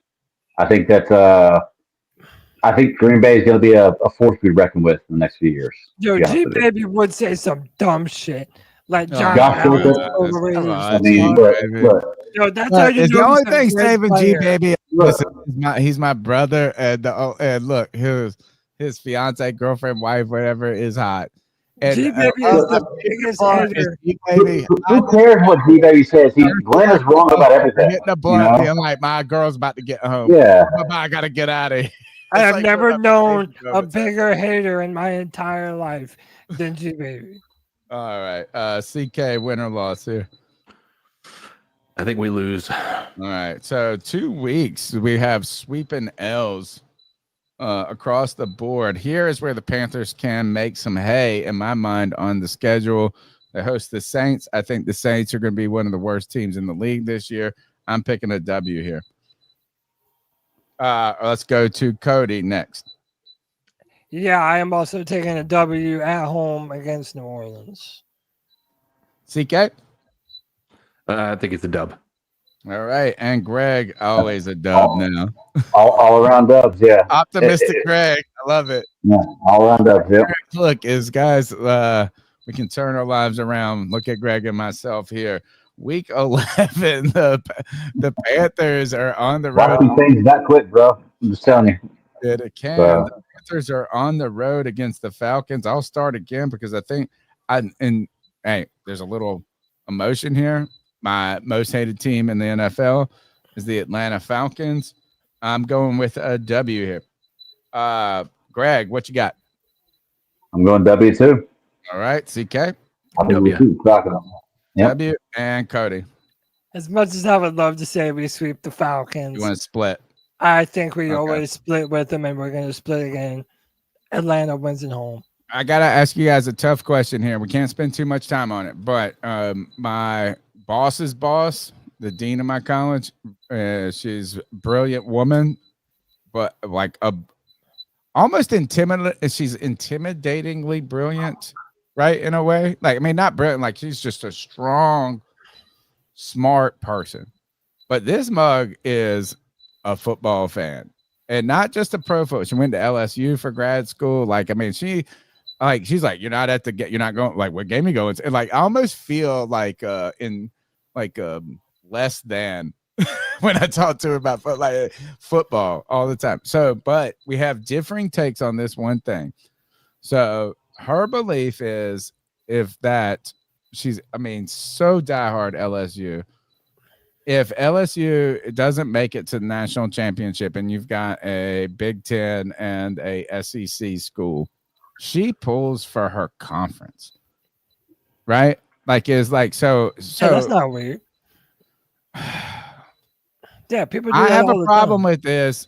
I don't know if it's maybe different. I think that it's a little different maybe in the NFL. So I said this, so you're trying to tell me if the Falcons made the Super Bowl and the Bills made the Super Bowl, I should pull for the Falcons because of the NFC conference or division. And she said yes, because then you get to say we had the best. And I'm blasphemy. completely opposite. Yeah. The friend of my enemy is my friend. Tony, Or I the enemy of I my was enemy is my friend. I was disgusted by the amount of Panther fans that I saw that pulled for the Falcons when they went to the Super Bowl against the Patriots. Like, what are you doing, man? So stupid. I would never do no shit like that. I can't ever pull for them. And Never. I don't need to make my shitty team feel better because the team in my division was fuck the fuck 'em. Falcons. And hold on. Fuck you, Saints. Hey, All right. and real quick, can I say I just gotta say this, G baby. You talk about Josh Allen is an interception machine. He threw 6 damn picks last year. Oh, 6. oh. 6 interceptions last year. Right. Study harder, sir. Study harder. You have no idea what you're talking about. Okay, He you're a fucking threw less hater. picks than you smoked blunts on the weekend. Yeah, Greg. yeah, you're a hater. The Panthers. This is for me a big game right here. We're going into only primetime game. Week 12. Right. That is it right here. Monday night, the Carolina Panthers go to the West Coast to take on the San Francisco 49ers. Will C-Mac even be playing by this point? Greg, do you have the Panthers down as a win or a loss? This is going to be my one heart pick. I'm taking this as an L. Good, Greg. Think with your brain, not with your heart. Yeah, because we go West Coast. That is always a hard travel going across country. And the Niners are a good team. They have a solid defense. They have a good offense. Like, they're a good team. So I'm taking this as an L. Wins last year. They're vulnerable, CK. Yeah, I mean, I think they are, but vulnerable. What do I you still got think I still think that the 49ers are going to have our number here. I think it's a loss. Cody? Yeah, this is an L against the 49ers. Tony, the one guy coming through with the W right here. This is what we need. We need a statement game right here. The 2 statement games to me, which I have 2 L's in this in one case, is that if the Panthers want to make their season become average to maybe above average, I think you got to pull off one of those wins with Miami or the Cowboys. And I think right here, if you can find a way to win on the road on Monday night with San Francisco, it gives you a lot of momentum heading into the back end of the season. Give me the dub right there. Week 13, the Panthers host the Los Angeles Rams. And I'm going to that game. That is my birthday. So I'm going to that game, and we are going to win that game. Birthday win for Greg right there. Got him written down for the W. CK, what you got? I think it's a win as well. Oh, gosh. Now I have to pick what I didn't want to pick. Cody, go ahead. Tony, you don't have to pick anything you don't want to. Because, look, this matters. Look, we put up that slide of all the people picking against the Panthers. And when it's like everybody picking one way, you know it's going the other way. I'm already putting this down as an L if you put a W. Say L. You don't Please have to do L. that, brother. No, you're right. I am. It's an L. It's an L for you. Yeah, I don't see it, man. So Sorry. is that You know what? I'm going to take W? an L because it's realistic here. I'm hoping on the previous week with a win, right? That's a little hope. I'm going to take this L. I'm trying to get to the number of wins I want, not the exact trajectory. While we're doing this week by week, we're really trying to figure out what our projection for the season overall. Can I go out on a limb and make a prediction about that one? Yeah. So I do think we're going to lose, but I don't think Matt Stafford will be the quarterback. I think it'll be Stetson Bennett. He's having 38 years old back problems right now. That's the worrisome problem right there. Very good quarterback, but the back, my neck, my back, my pussy, and my crack. Week 15. Oh, we get a bye. So we're coming off the bye. Coming off the bye in week 15, the Panthers are on the road against the Saints. I'm going to go ahead and tell you this. I'm putting this down for we're sweeping 2 teams in the division right here. According to Tony Dunn, I'm putting down the W on the road against the Saints off a bye. All right. Cody, what you got? I think we go 1-1 with the Saints. I think this is a loss in the Superdome. All right. You're saying this. Look, I love this. Is Cody right now has us on a 3-game losing streak. CK, what do you got here? Yeah, I think this is a win as well. W for CK and Greg. That's a win. So W there, Greg, Mr. Optimistic Greg. We're in week 16. We are hosting the Tampa Bay Buccaneers right here. Lord of mercy. It's so maddening to me that the team I hate the least has been the one that has the number the most against us. CK. Week 16, the Panthers host the Tampa Bay Buccaneers. You've got Baker Bottom. Baker going to cook or not? What you got here? I think that we are going to win this game. W for CK. Cody? Big time L, baby. L right here. And Greg? Take a win. Win. I'm going to put this down as because I want us to split. Hold on. What did CK say? Oh, no, I'm putting us an L. I'm putting an L here because I want us to win win in week 18 against the Bucs on the road. I think we're Cody, fighting. good loss. Yeah, I said loss. Yeah, so Greg, CK, W's, Cody, Tony, L's. Next up, this is a game I think and that the Panthers can win, need to win right here to get a little late season momentum. I'm going with a W at home against the Seahawks right here. Cody, what you got? I am going to say the Panthers in a very, very, very close game come away with an L. W, CK?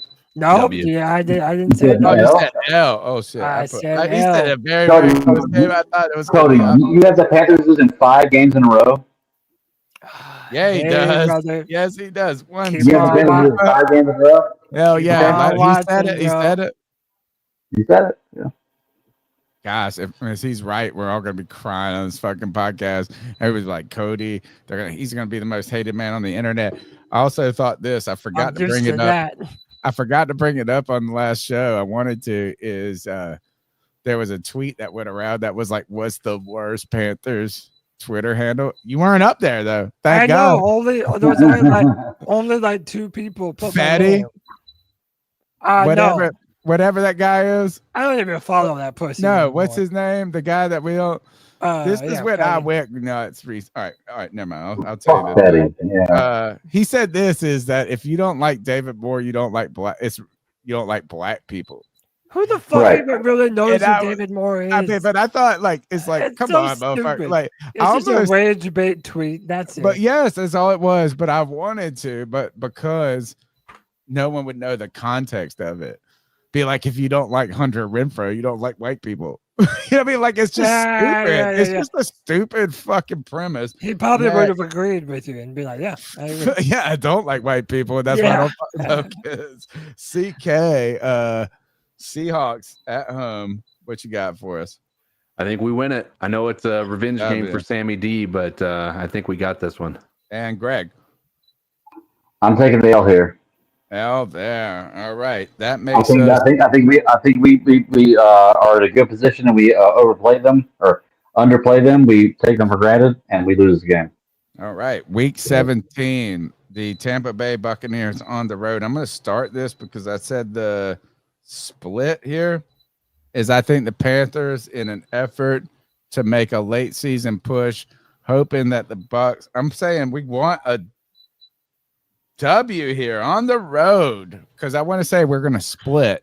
And I always feel like when we split the wrong way. We lose at home. We win on the road. Give me a W here.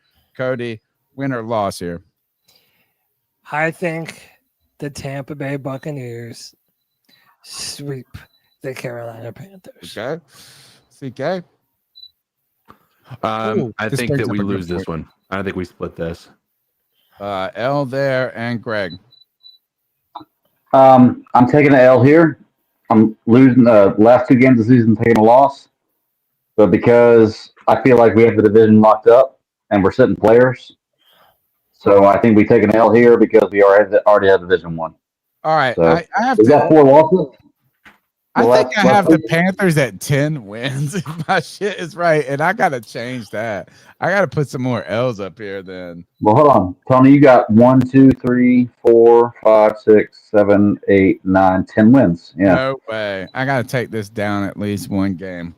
CK has 1, 2, 3, 4, 5, 6, 7, 8, 9, 10, 11 wins for CK. Wow. All right.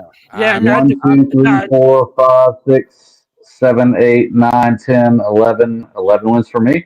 Wow, now read I'm mine. changing the L to last 1, game. 2, 3, 4. Cody, you have the Panthers at 4 wins. That would be correct, sir. All right, I'm changing mine, Greg. I'm changing the final pick to a loss then, because I want us, and I think we could be a 9-win team season. That's a good season for us. I'm rooting for us. I want that season. Hey. I don't think we can be. 10 wins, crazy, Guys. right So there. can I just jump in on this? Like, I'm not just trying to be a Debbie Downer here. I'm saying there is so much turnover on this defense. I think that Ejiro Avero's seat is hot as molten You're not lava. a Debbie Downer. You're like the fucking realistic person. Yeah, and be look, six wins. like based on what we have been through year after year after year, I'm sorry. I am making the Carolina Panthers fucking show me something before I come out here and give them 10 or 11 wins like seemingly everyone else on the pod tonight. I'm not doing it, man. I have been hurt too many times. To me, this is a 4 or 5 win team. I feel like I think it's maybe somewhere between us and you. That's where I think is. I think it were 8 or 9, 7, 8 or 9 is the reality of it. Cody, can we take another call? Greg, tally up everything. Tally all our stuff up. We'll give a recap real quick. Cody, let's go back to calls. The number is 252-228-5098. We got 1, 2, 3, 4, 5 calls to go on the night and predictions for this week. We got the stats, the odds, all to come. What's going on? It's me, C-Dog 1983 TV. Whenever you come in here, can you please hit the like button? Can you please subscribe to the content? The C3 Podcast is the longest running Panthers podcast on YouTube. I want to say 14 years and counting, if I'm not mistaken. I see they got everybody here tonight. Everybody, the whole C3 is here. But, man, I'm very excited for this Sunday. Appreciate you, C-Dog 1983 TV will be at the game Sunday. So if anybody want to goddamn get a beer or hang out at Angie Subs and goddamn, smoke a couple of them green things, goddamn fuck with me. You know what I'm saying? I goddamn just drop my Instagram in the live chat. But I'm very excited though, man. To see what this defense is gonna do. I'm really not worried about Bryce because Bryce Young, for all the Bryce Young haters, Bryce Young ended last season on fucking fire. Like the old NBA Jam game, he's on fire. That motherfucker on fire. So I'm not worried about him. You know what I'm saying? Until that fucking cool off. But I'm just ready to see what this defense is going to do, man. I'm ready to see what Hunter Renfrow going to do. We brought Renfrow back, I need Coker to goddamn stay healthy. But I'm excited, man, to see what's, I'm just excited, man, to see Jimmy Horn, everybody, man, since Adam Thielen is gone now. I'm just excited to see, what this team's going to look like going forward and everything, I don't know, man, but like I say, man, the C3 Podcast is the longest running Panthers podcast on YouTube. They don't get the respect that they should get, across the YouTube land. It is what it is. But they are one of my favorites. I've been following them for a very, very, very long time. Appreciate 14 you, years brother. to count now. But like I say, if anybody gonna bet this game, man, you can hang out, get a beer, whatever, green thing, you know what I'm saying? It's whatever, man. But with that being said, man, everybody should be excited, man. Get this season started, man. Bryce Young will start his revenge tour in Duval.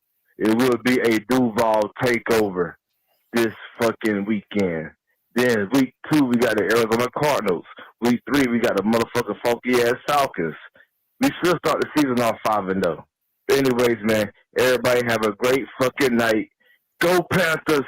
Keep pounding. Keep pounding, brother.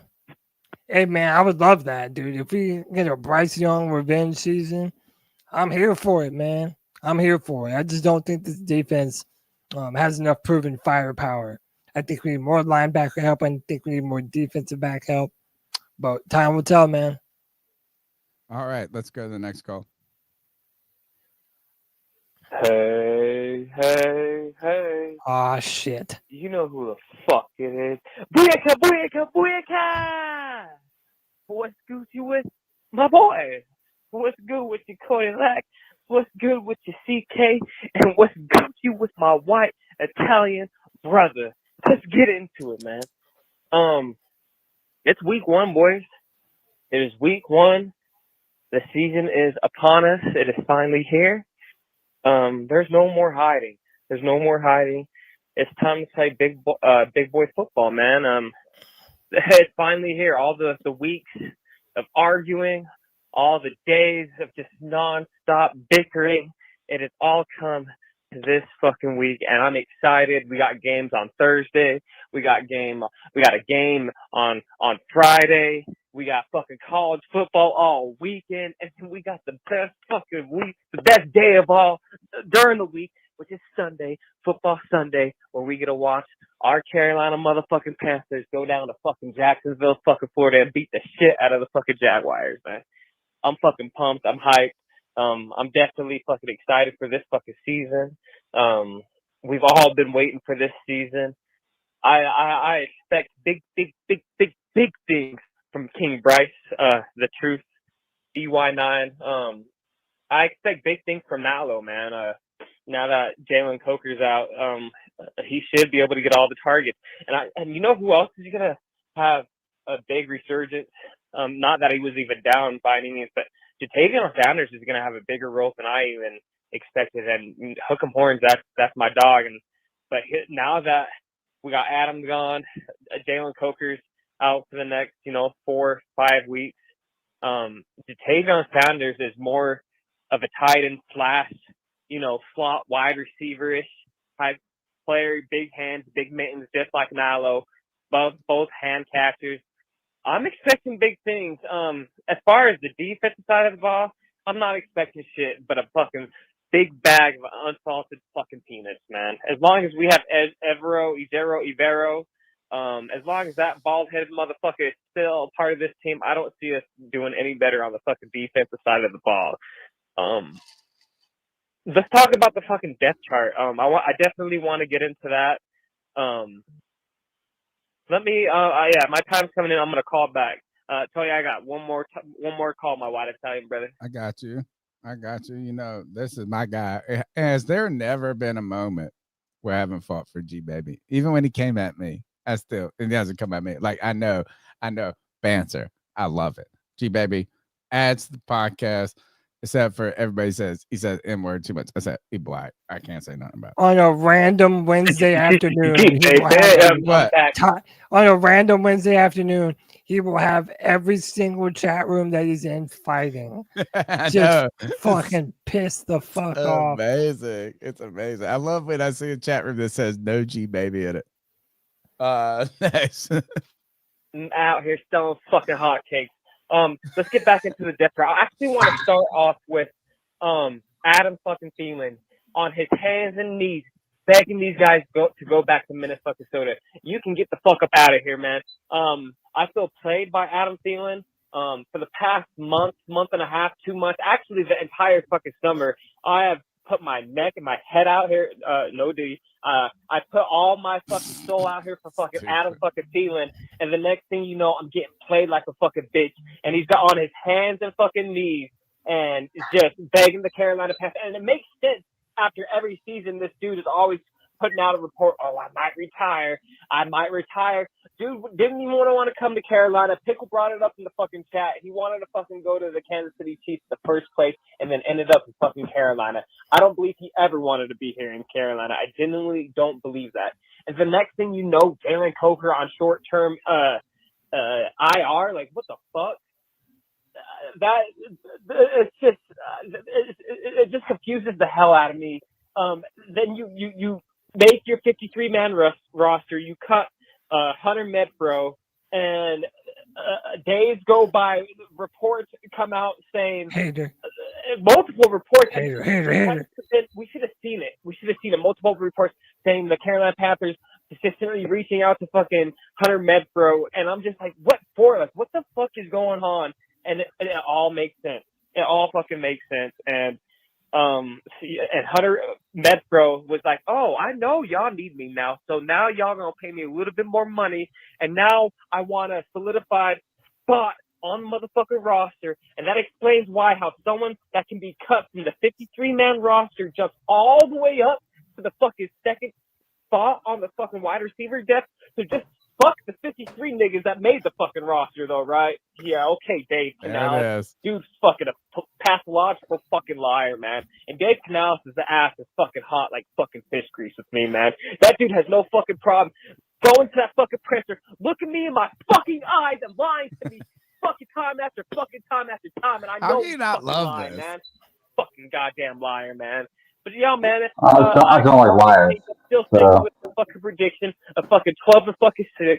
Fucking King Bryce is hopefully gonna fucking maintain that fucking MVP fucking race, and we will sweep the fucking South and a fucking first round fucking spot in the fucking playoffs in Carolina and Charlotte, and we fucking win and we go fucking there.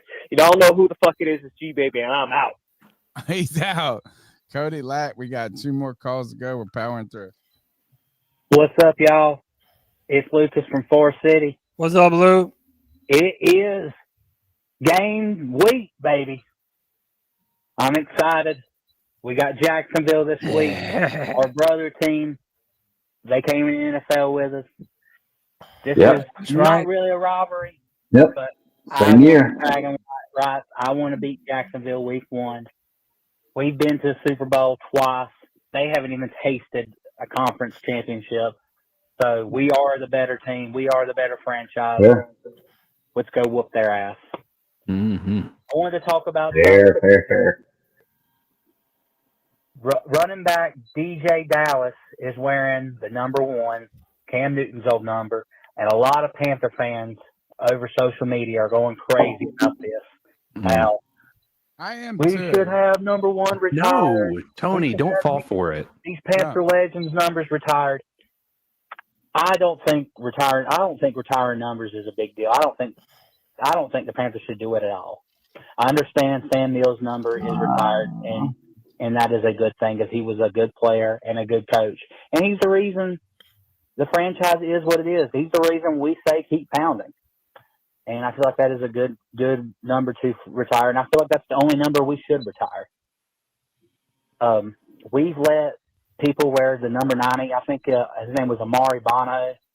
We let him wear the number 90, Julius Peppers' number, and he is by far the best player to ever wear the Panthers uniform. So I don't know why people are going crazy over why this practice squad running back is wearing the number 1 during practice. I'm just curious how people feel about retiring numbers. I don't think a team should do it because if you're familiar with baseball, the New York Yankees, who are one of the greatest sport franchises in the history of sports and by far baseball, they've retired so much jerseys numbers that there's not a single-digit number left. I don't even think 0's left. If it is, that's the only single-digit number left. 1 through 10 is retired. You cannot wear a single-digit number if you play for. So can we first and foremost, Tony, don't fall for the trap. This is all a trap. That's not his number.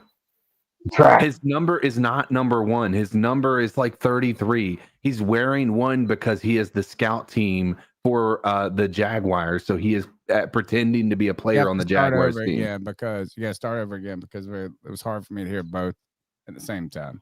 Don't fall for the trap is what I heard you say.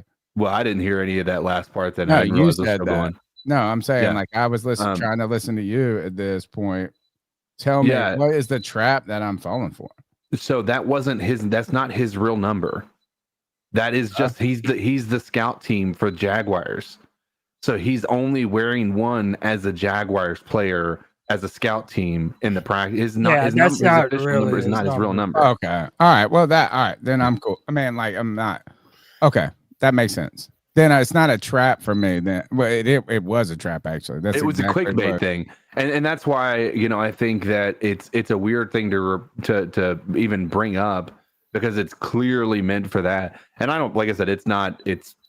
I'm not going to sit here and tell people how to get their views or clicks or anything like that, especially one who's a friend of the show. But it's at the end of the day, it was all just to fabricate rage. That's all that was. to his point, the question is ultimately about retiring numbers. And CK, until that moment when you told me that, right? If you're just going to tell me a player wore number 1 on this team, and I think 90 is kind of close to this. I just think 90 is such a typical DN version, right? Like, so I think we should retire 90.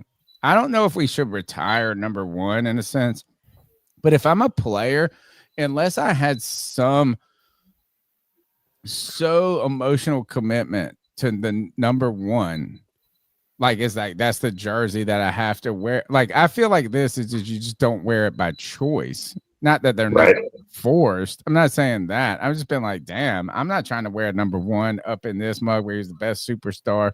So CK, thanks for putting that context in it. Yeah. Should we retire jerseys? So I have I've kind of flipped on this, boys, because I used to think, man, you don't give the numbers of any of the former greats. But then you realize, man, that there are teams that have been around forever, like the Pittsburgh Steelers, the Dallas Cowboys, the Green Bay Packers.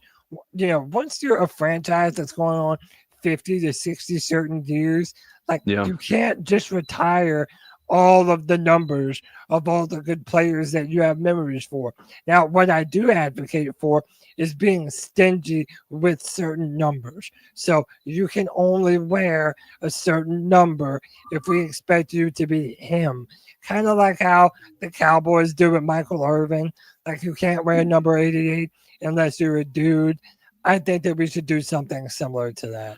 I agree with that. And I think that the idea of retiring jerseys is just it's the epitome of virtue signaling in my mind, because we're going to turn around in 20 years, 10 years, 15 years. There's going to be a player who's like, who wore the number 1 in college. And he is, like you said, supposed to be him. And we're going to turn around and be like, all right, yeah, you can wear it. Like, we're going to retire it. And then they're going to say, he's going to reach out to Cam Newton. Are you cool with me wearing number 1? And Cam Newton's be like, yeah, you can wear number 1. And then we're back at this exact same spot where it's just like, we only did it for, just put him in the Hall of Honor. That's all. Like, it's all you need to do. You don't need to go through some, virtue signaling saying that this guy was important to our team. We all know that. Yeah, that's fair. I don't know. I don't even know how I feel. Like, I do like the idea that certain players are so meaningful that you honor them. That, like, is that maybe have you ever retired a jersey, period? Well, we have not. Tony and I. Okay, so if we haven't done that, maybe we can start, like, it's like, hey, our way of honoring you is the ring, is the Hall of Honor. Yeah. Right. It's like, I think that, like, was a means at one point to be the Hall of Honor. Well, Tony, you say that, but like honestly, like realistically with the Panthers, 59, 90, and 1. 89. You can't wear and 89. You can't wear those numbers. That's 4 numbers. Like, don't you think that's pretty fair with our franchise? Those 4 numbers, like, until you prove yourself, you can't wear those. 88 I think for it's pretty Olsen, 58 for I'm not gonna lie, man. I don't even think Olsen. I don't even think Olsen's in there. I think you have 89, 90, 59, and 1. Yeah. Thomas Davis, 58. No, I don't even think Thomas Davis is in that status. I think JJ Jansen, 44. Okay, but who wears 44?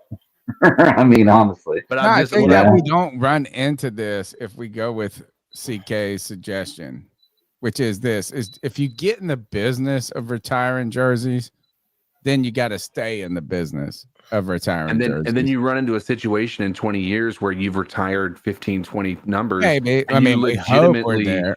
You have 53 players on the team, and you can only, like, you literally are just like, we only have 1 number left for you. I mean, we really hope that that's going to be the problem we run into, but you don't run into that problem, CK. Like you said, is that if we just stick with the Hall of Honor. Yeah.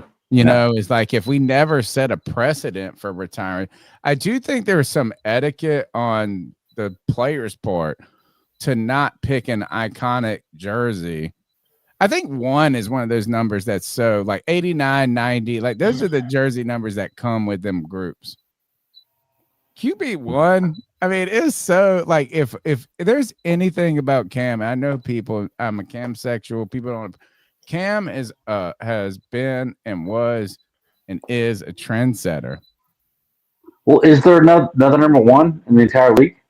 Like, does anybody else wear number 1 quarterback wise? League? I don't know if a quarterback wore that. I think it might Hurts. But it's normalized now. Didn't If Justin anybody Fields? can find a where Wait, Jalen Hurts quarterback wears number wore 1? 1 before Yeah. Cam. Jalen Hurts wears number 1. Tua Tagovailoa wears number 1. But did anybody really do it commonly Kyler Murray. before Cam? Is what No, I'm I think saying. Cam Newton really kind of set off the trend of quarterback. Right, number 1s. right. Like, I mean, I think that's where I love. Like, I mean, you can make fun of Cam as, but like he is fonts, but like he is often ahead of the curve. He is a trendsetter in so many ways. Like popularized adapt. Like now, quarterbacks regularly wear number 1. So I just think if you're a player, you got to just know the audience a little bit. You better be a big ass dog if you're going to step in and wear those numbers. Yeah, it's fair. You know what I'm saying? Are we done with the calls? No, we got, I think the final call of the night is, here we go. Part 2 of that same call. Sorry, got cut off, but I'm gonna end it. I'm gonna end it real quick. The number 88 has been worn by a lot of Cowboy players that have been really good, like Michael Irvin, and they still let people wear that number, like CeeDee Lamb. I feel like the Panthers should do that too. Like let people wear the number 89. Let people wear 59. Let people wear 1. Let people wear the number 90, and we can have another great player to wear that number. It's just a number. Retire. Remember the name up on the stadium, but don't retire that number. I hope y'all have a great day. Keep pounding. Let's go beat Jacksonville's ass. I think we Keep all pounding. agree on that, actually. So those are the calls for tonight. Thank you for tuning in to the C3 Panthers podcast. We still got a little bit to go. The longest running Panthers podcast. You can help us out by subscribing, liking, sharing, being a part of the conversation like those callers, and being a part of the chat. Football's back. We're going to be back on Friday and Sunday. Don't worry. We still got some ice up picks to come.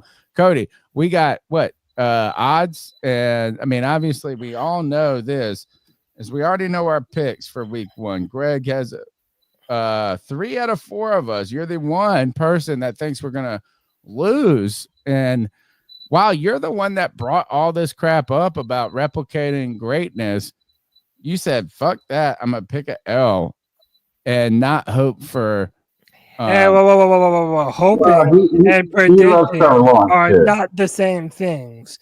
Okay, trust me. I'm hoping for far more than 4 wins in 2025. I know, but you brought up the J-Lo shit. You brought up the Ohio State shit. Yeah, I brought up what the internet brought up. That was really what people are saying. What we're not doing is winning in week 1, according. By the way, the Panthers huddle put out a video with Thomas Davis and the white lady that works for the Panthers, and even he was bringing it up, like all of the different things that happened during the other Panthers Super Bowl season. So it's a thing. People know about this. All right. All right. So what's the over under? What we got left, right? We got like the odds. We don't got the odds. What's the no, I don't have them up on the stream. Okay. There, let me look. Who cares about the odds we picked? We already picked our. Yeah, we already picked. But I want to know this. Me and ZK think 11 wins. Panthers. You know? Spread. Let's just see what the spread is. And by the way, I don't think that Tony should be able to change his picks. I think that he should have to go with his original picks. Because what you said, 10 wins? I think that you need to. That was too many. No, I have said a 9. Hold on. Then why even do the thing? I think that you should have to stick with 10. To be fair, we have preseason picks with no knowledge. You're allowed to change your opinion when new knowledge comes into play. Okay? So we're still going to do every week picks. So every week picks may be different than what we have right now. However, you're allowed to change your opinion when new knowledge comes into play. It was the last pick, too. And what I just said is I got the Panthers at 10 wins. I really don't, in my heart, have them at 10 wins. 9 is a great season. 8 is a good season. 7 is what we need at the minimum. 6 is sad, and 5 is a travesty. That's how I think. I'm going to tell you, we win the divisions here. Right now, according to, oh gosh, this is not even a good. Why has it got to be so hard to look at the odds? September 7th, odds and spread, pass and props. What is it? The Panthers are the Jags are favored by 3.5, which if you went by old school logic, that's very close to a pick 'em. Right. Yeah. I don't know if that works as much in the modern world. Over under is 46.5. So the Panthers, they lose by 1, you're covering. So Cody, you can cover and get a W in your picks right there. Panthers have to lose by less than 3, and you cover there. 47 points. What is that? 23-24 is what they're predicting this kind of game could look like, or 27-20 at that point. Cody Lack, man, football is back Thursday night. Friday night, you're going to be doing for the free-for-all, and you're going to have fucking football on television. How exciting is this? I'm pumped, man. Pumped. There is a final. Go ahead, Greg. I'll say, all I'm going to say is I'm almost always right. Like, you can get mad if you want to, but I'm always right. So, yeah, we'll see what happens this year. All right. Well, was I not right about Matt Rule? Was I not right about the last few years of the Panthers? I think I've actually predicted the games within one game of us winning wins and losses. I'm pretty sure that I'm almost always right when these things happen. So I could be wrong, and I will admit when I am, but we'll see what happens. 10 wins at least this year. I'm hoping for 11. All right. Longest running segment on the longest running Panthers podcast, where we tell someone to ice up, toughen it up to get it together. It's our homage to Steve Smith. We can step inside, outside the bounds of football. Cody Lack, let's ice some fools up. Ice up.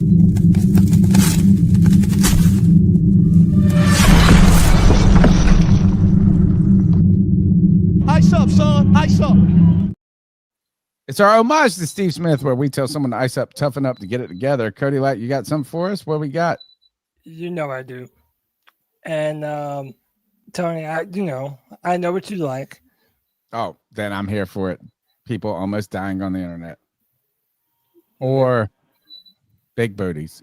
One of the two. I won't even say much. I'll just let this play.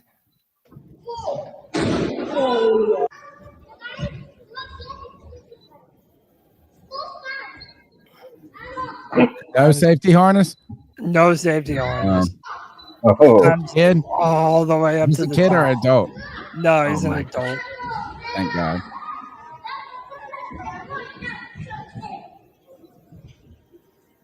I mean, he's almost up there.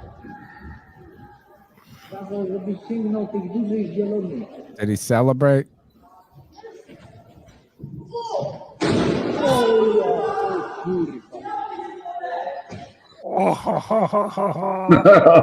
So, by the way, he lived.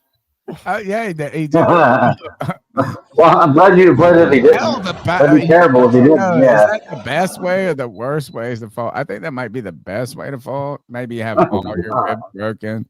Didn't land on his back. He broke his pelvis.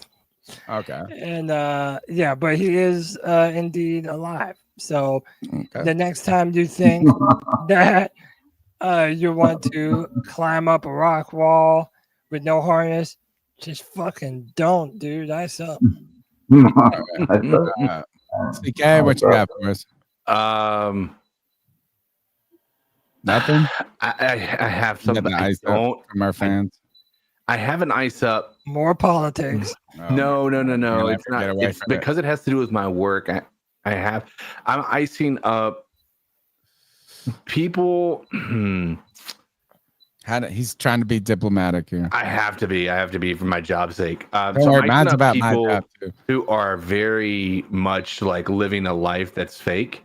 and they just spend money on say a credit card, and they're famous, but they're only spending money on things that make them look more like bougie than they are. And so I'm icing up those people that have this need to be better than everybody else, and in doing so cause themselves more You have financial. to tell us after the show who it is. Yeah, I'll let you know. It's nothing. It's not anybody that you probably are thinking like that you would know or anybody like that, but it is somebody. So, Greg, I'm icing up those people. You got an ice up pick for us?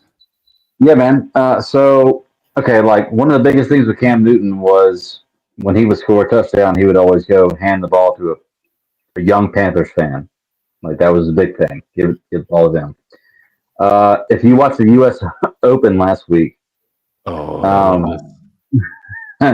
there was a Polish guy who literally snatched a hat from a kid. Like, I saw tweet about this. Literally snatched a hat from a kid, and it's like the most insane thing to do. And then afterwards, he had AI write him a apology about how he's going to give back to kids and, violence against kids and all this kind of stuff, like a total AI rebuttal. I'm just sizing him up because, like, look, man, I'm an adult. If I'm at a game and I catch a foul ball or the quarterback gives me a football, and the kid is meant to have that, I'm going to let them have that. Like, there's no way I'm letting that affect what I do. This guy literally snatched a hat away from a kid. Like, it was insane. I wish I had the video pulled up, but I don't. But if you go back, you just go back and watch it. Just Google snatching hat. You'll see.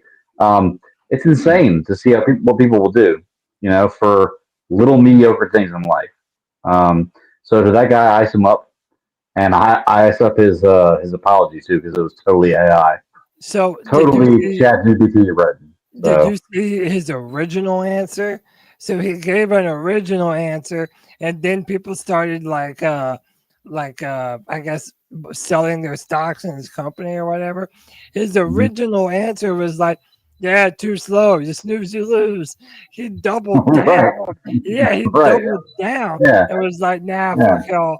But then apparently he must have put out a fake one. He had a kid that wanted to have. So that's what he said. That was stupid. But it's just all garbage, man. Like, be an adult. Like, these things are meant for these kids to have. Like, let them have them. Yeah. All right, this is my ice up pick. Comes to this as I went to was at a professional development at work, and it's talking about the evolving nature of education and the world and all of this. And ultimately, I went to a AI conference, right? And arguably understandable, like it is. And I do believe this is like something that could change humanity more than the internet did or electricity. Right? I mean, there is an argument for this. All right, but it's like this is where it is. Embrace it, dude. This is all we got. Like, it's just where people latch on to something. It's like, this is what you do. Like, this is what you do. So it said evolving skills demands technological skills. People are going to get jobs if they have AI, big data analytics networks. All right. So technological skills, cognitive skills like creative thinking, analytical reasoning, curiosity, and lifelong learning. Human-centered skills, resilience and flexibility, leadership and social influence, emotional intelligence. By the way, this was an entire presentations about like how you should not be the sage on the stage, but you should be like, kids don't want this. This is how they learn. And then all they did was present PowerPoints. This sentence right here, this sentence. So it's like, do as I say, not as I do to educators. This sentence below right here is one of the saddest sentences I've ever read in my life, and so contradictory to the actual foundation of what they are arguing for. Skills in decline include manual dexterity, repetitive task endurance, but here's where it gets: precision in basic reading, writing, and mathematics without contextual application. So not only are these skills in decline, But I asked the person, I said, can you dovetail this sentence to like what you're talking about? And they're like, oh, AI is going to do everything for you. It's going to think for you. It's going to read for you. It's going to shit for you. It's going to do this. You can't teach technological skills, cognitive skills, human-centered skills if you don't have basic skills of thinking and being human. So don't out my ice up to us is this is look, AI is here to stay. I get it. It's a powerful tool. It's cool. Like, I mean, all of this, but do not outsource your humanity there. I said to them when I asked the question, they said, oh, AI is going to read for you. It's going to do this. Well, how can you have leadership and emotional intelligence, resilience, and flexibility? How can you have analytical and creative thinking? How can you teach someone technological skills if they don't have the simple foundation of being a human thinker? So I'm not fighting these forces. What I'm saying is the people that can make the most of these things are already thinkers. They have the ability to make to put in data like this. Is they're trying to tell teachers, and I'm not saying that, but it's like teach them how to use AI. Well, you know what? The way to teach someone to use AI is to first help them learn how to use their brain. That's it. Yeah. It's like learn how to use your brain, and then you can fucking take AI and go crazy with it. But if this is not the calculator analogy, folks. This is not the analogy of, oh, you input numbers into a calculator. You understand and you're hitting plus, minus, some basic things like that. This is tell me if I like cheeseburgers or not. I went in after this meeting, and this was a real dick move. Oh, I mean, not like, but there's like 2 or 3 people around the coffee. I'm going to get around the coffee, and I did not know that the guy who was going to speak next in the next meeting was the dude beside me. And I said, hey, Chat GBT, do I like 2 or 3 Splendas in my coffee? I believe there's an entire book written about this, but I'm not sure. So look, is this people would have to look it up. Is that keep emphasizing the skills of humans and then use AI to take yourself further. But you can't if you don't know how to even have an opinion. If I like do I like the Carolina Panthers or not? Chat GBT. I mean, as they said in Pulp Fiction, after they murdered those mofos in the very first scene and they're driving and they blow, he said, and they're talking about if you should you be upset about rubbing another man's wife's feet or something. And then John Travolta turns around and looks at Marvin and he says, what's your opinion? And Marvin says, I don't even have an opinion, man. And he gets his head blown off. Have an opinion, have a brain, have a focus, keep your humanity. Ice up to the idea that we don't need the thing that makes us us, which is us, and it's our intellect, our souls, all of that. Yeah. All right, that's it. Cody Light, that's the C3 Panthers podcast brought to you by CarolinaCatChronicles.com, where every Tuesday night we chop up the latest Panthers news and opinions from the fan perspective. To my right or left, depending on where I am on your screen. That's Cody. That's CK. That's the Bat Daddy. Cody Lack, take us out of here, my friend. C3 Legion will be back this Friday for another edition of the Friday Free for All. Until then, you already know what we're going to do. Keep pounding, baby. Let's go.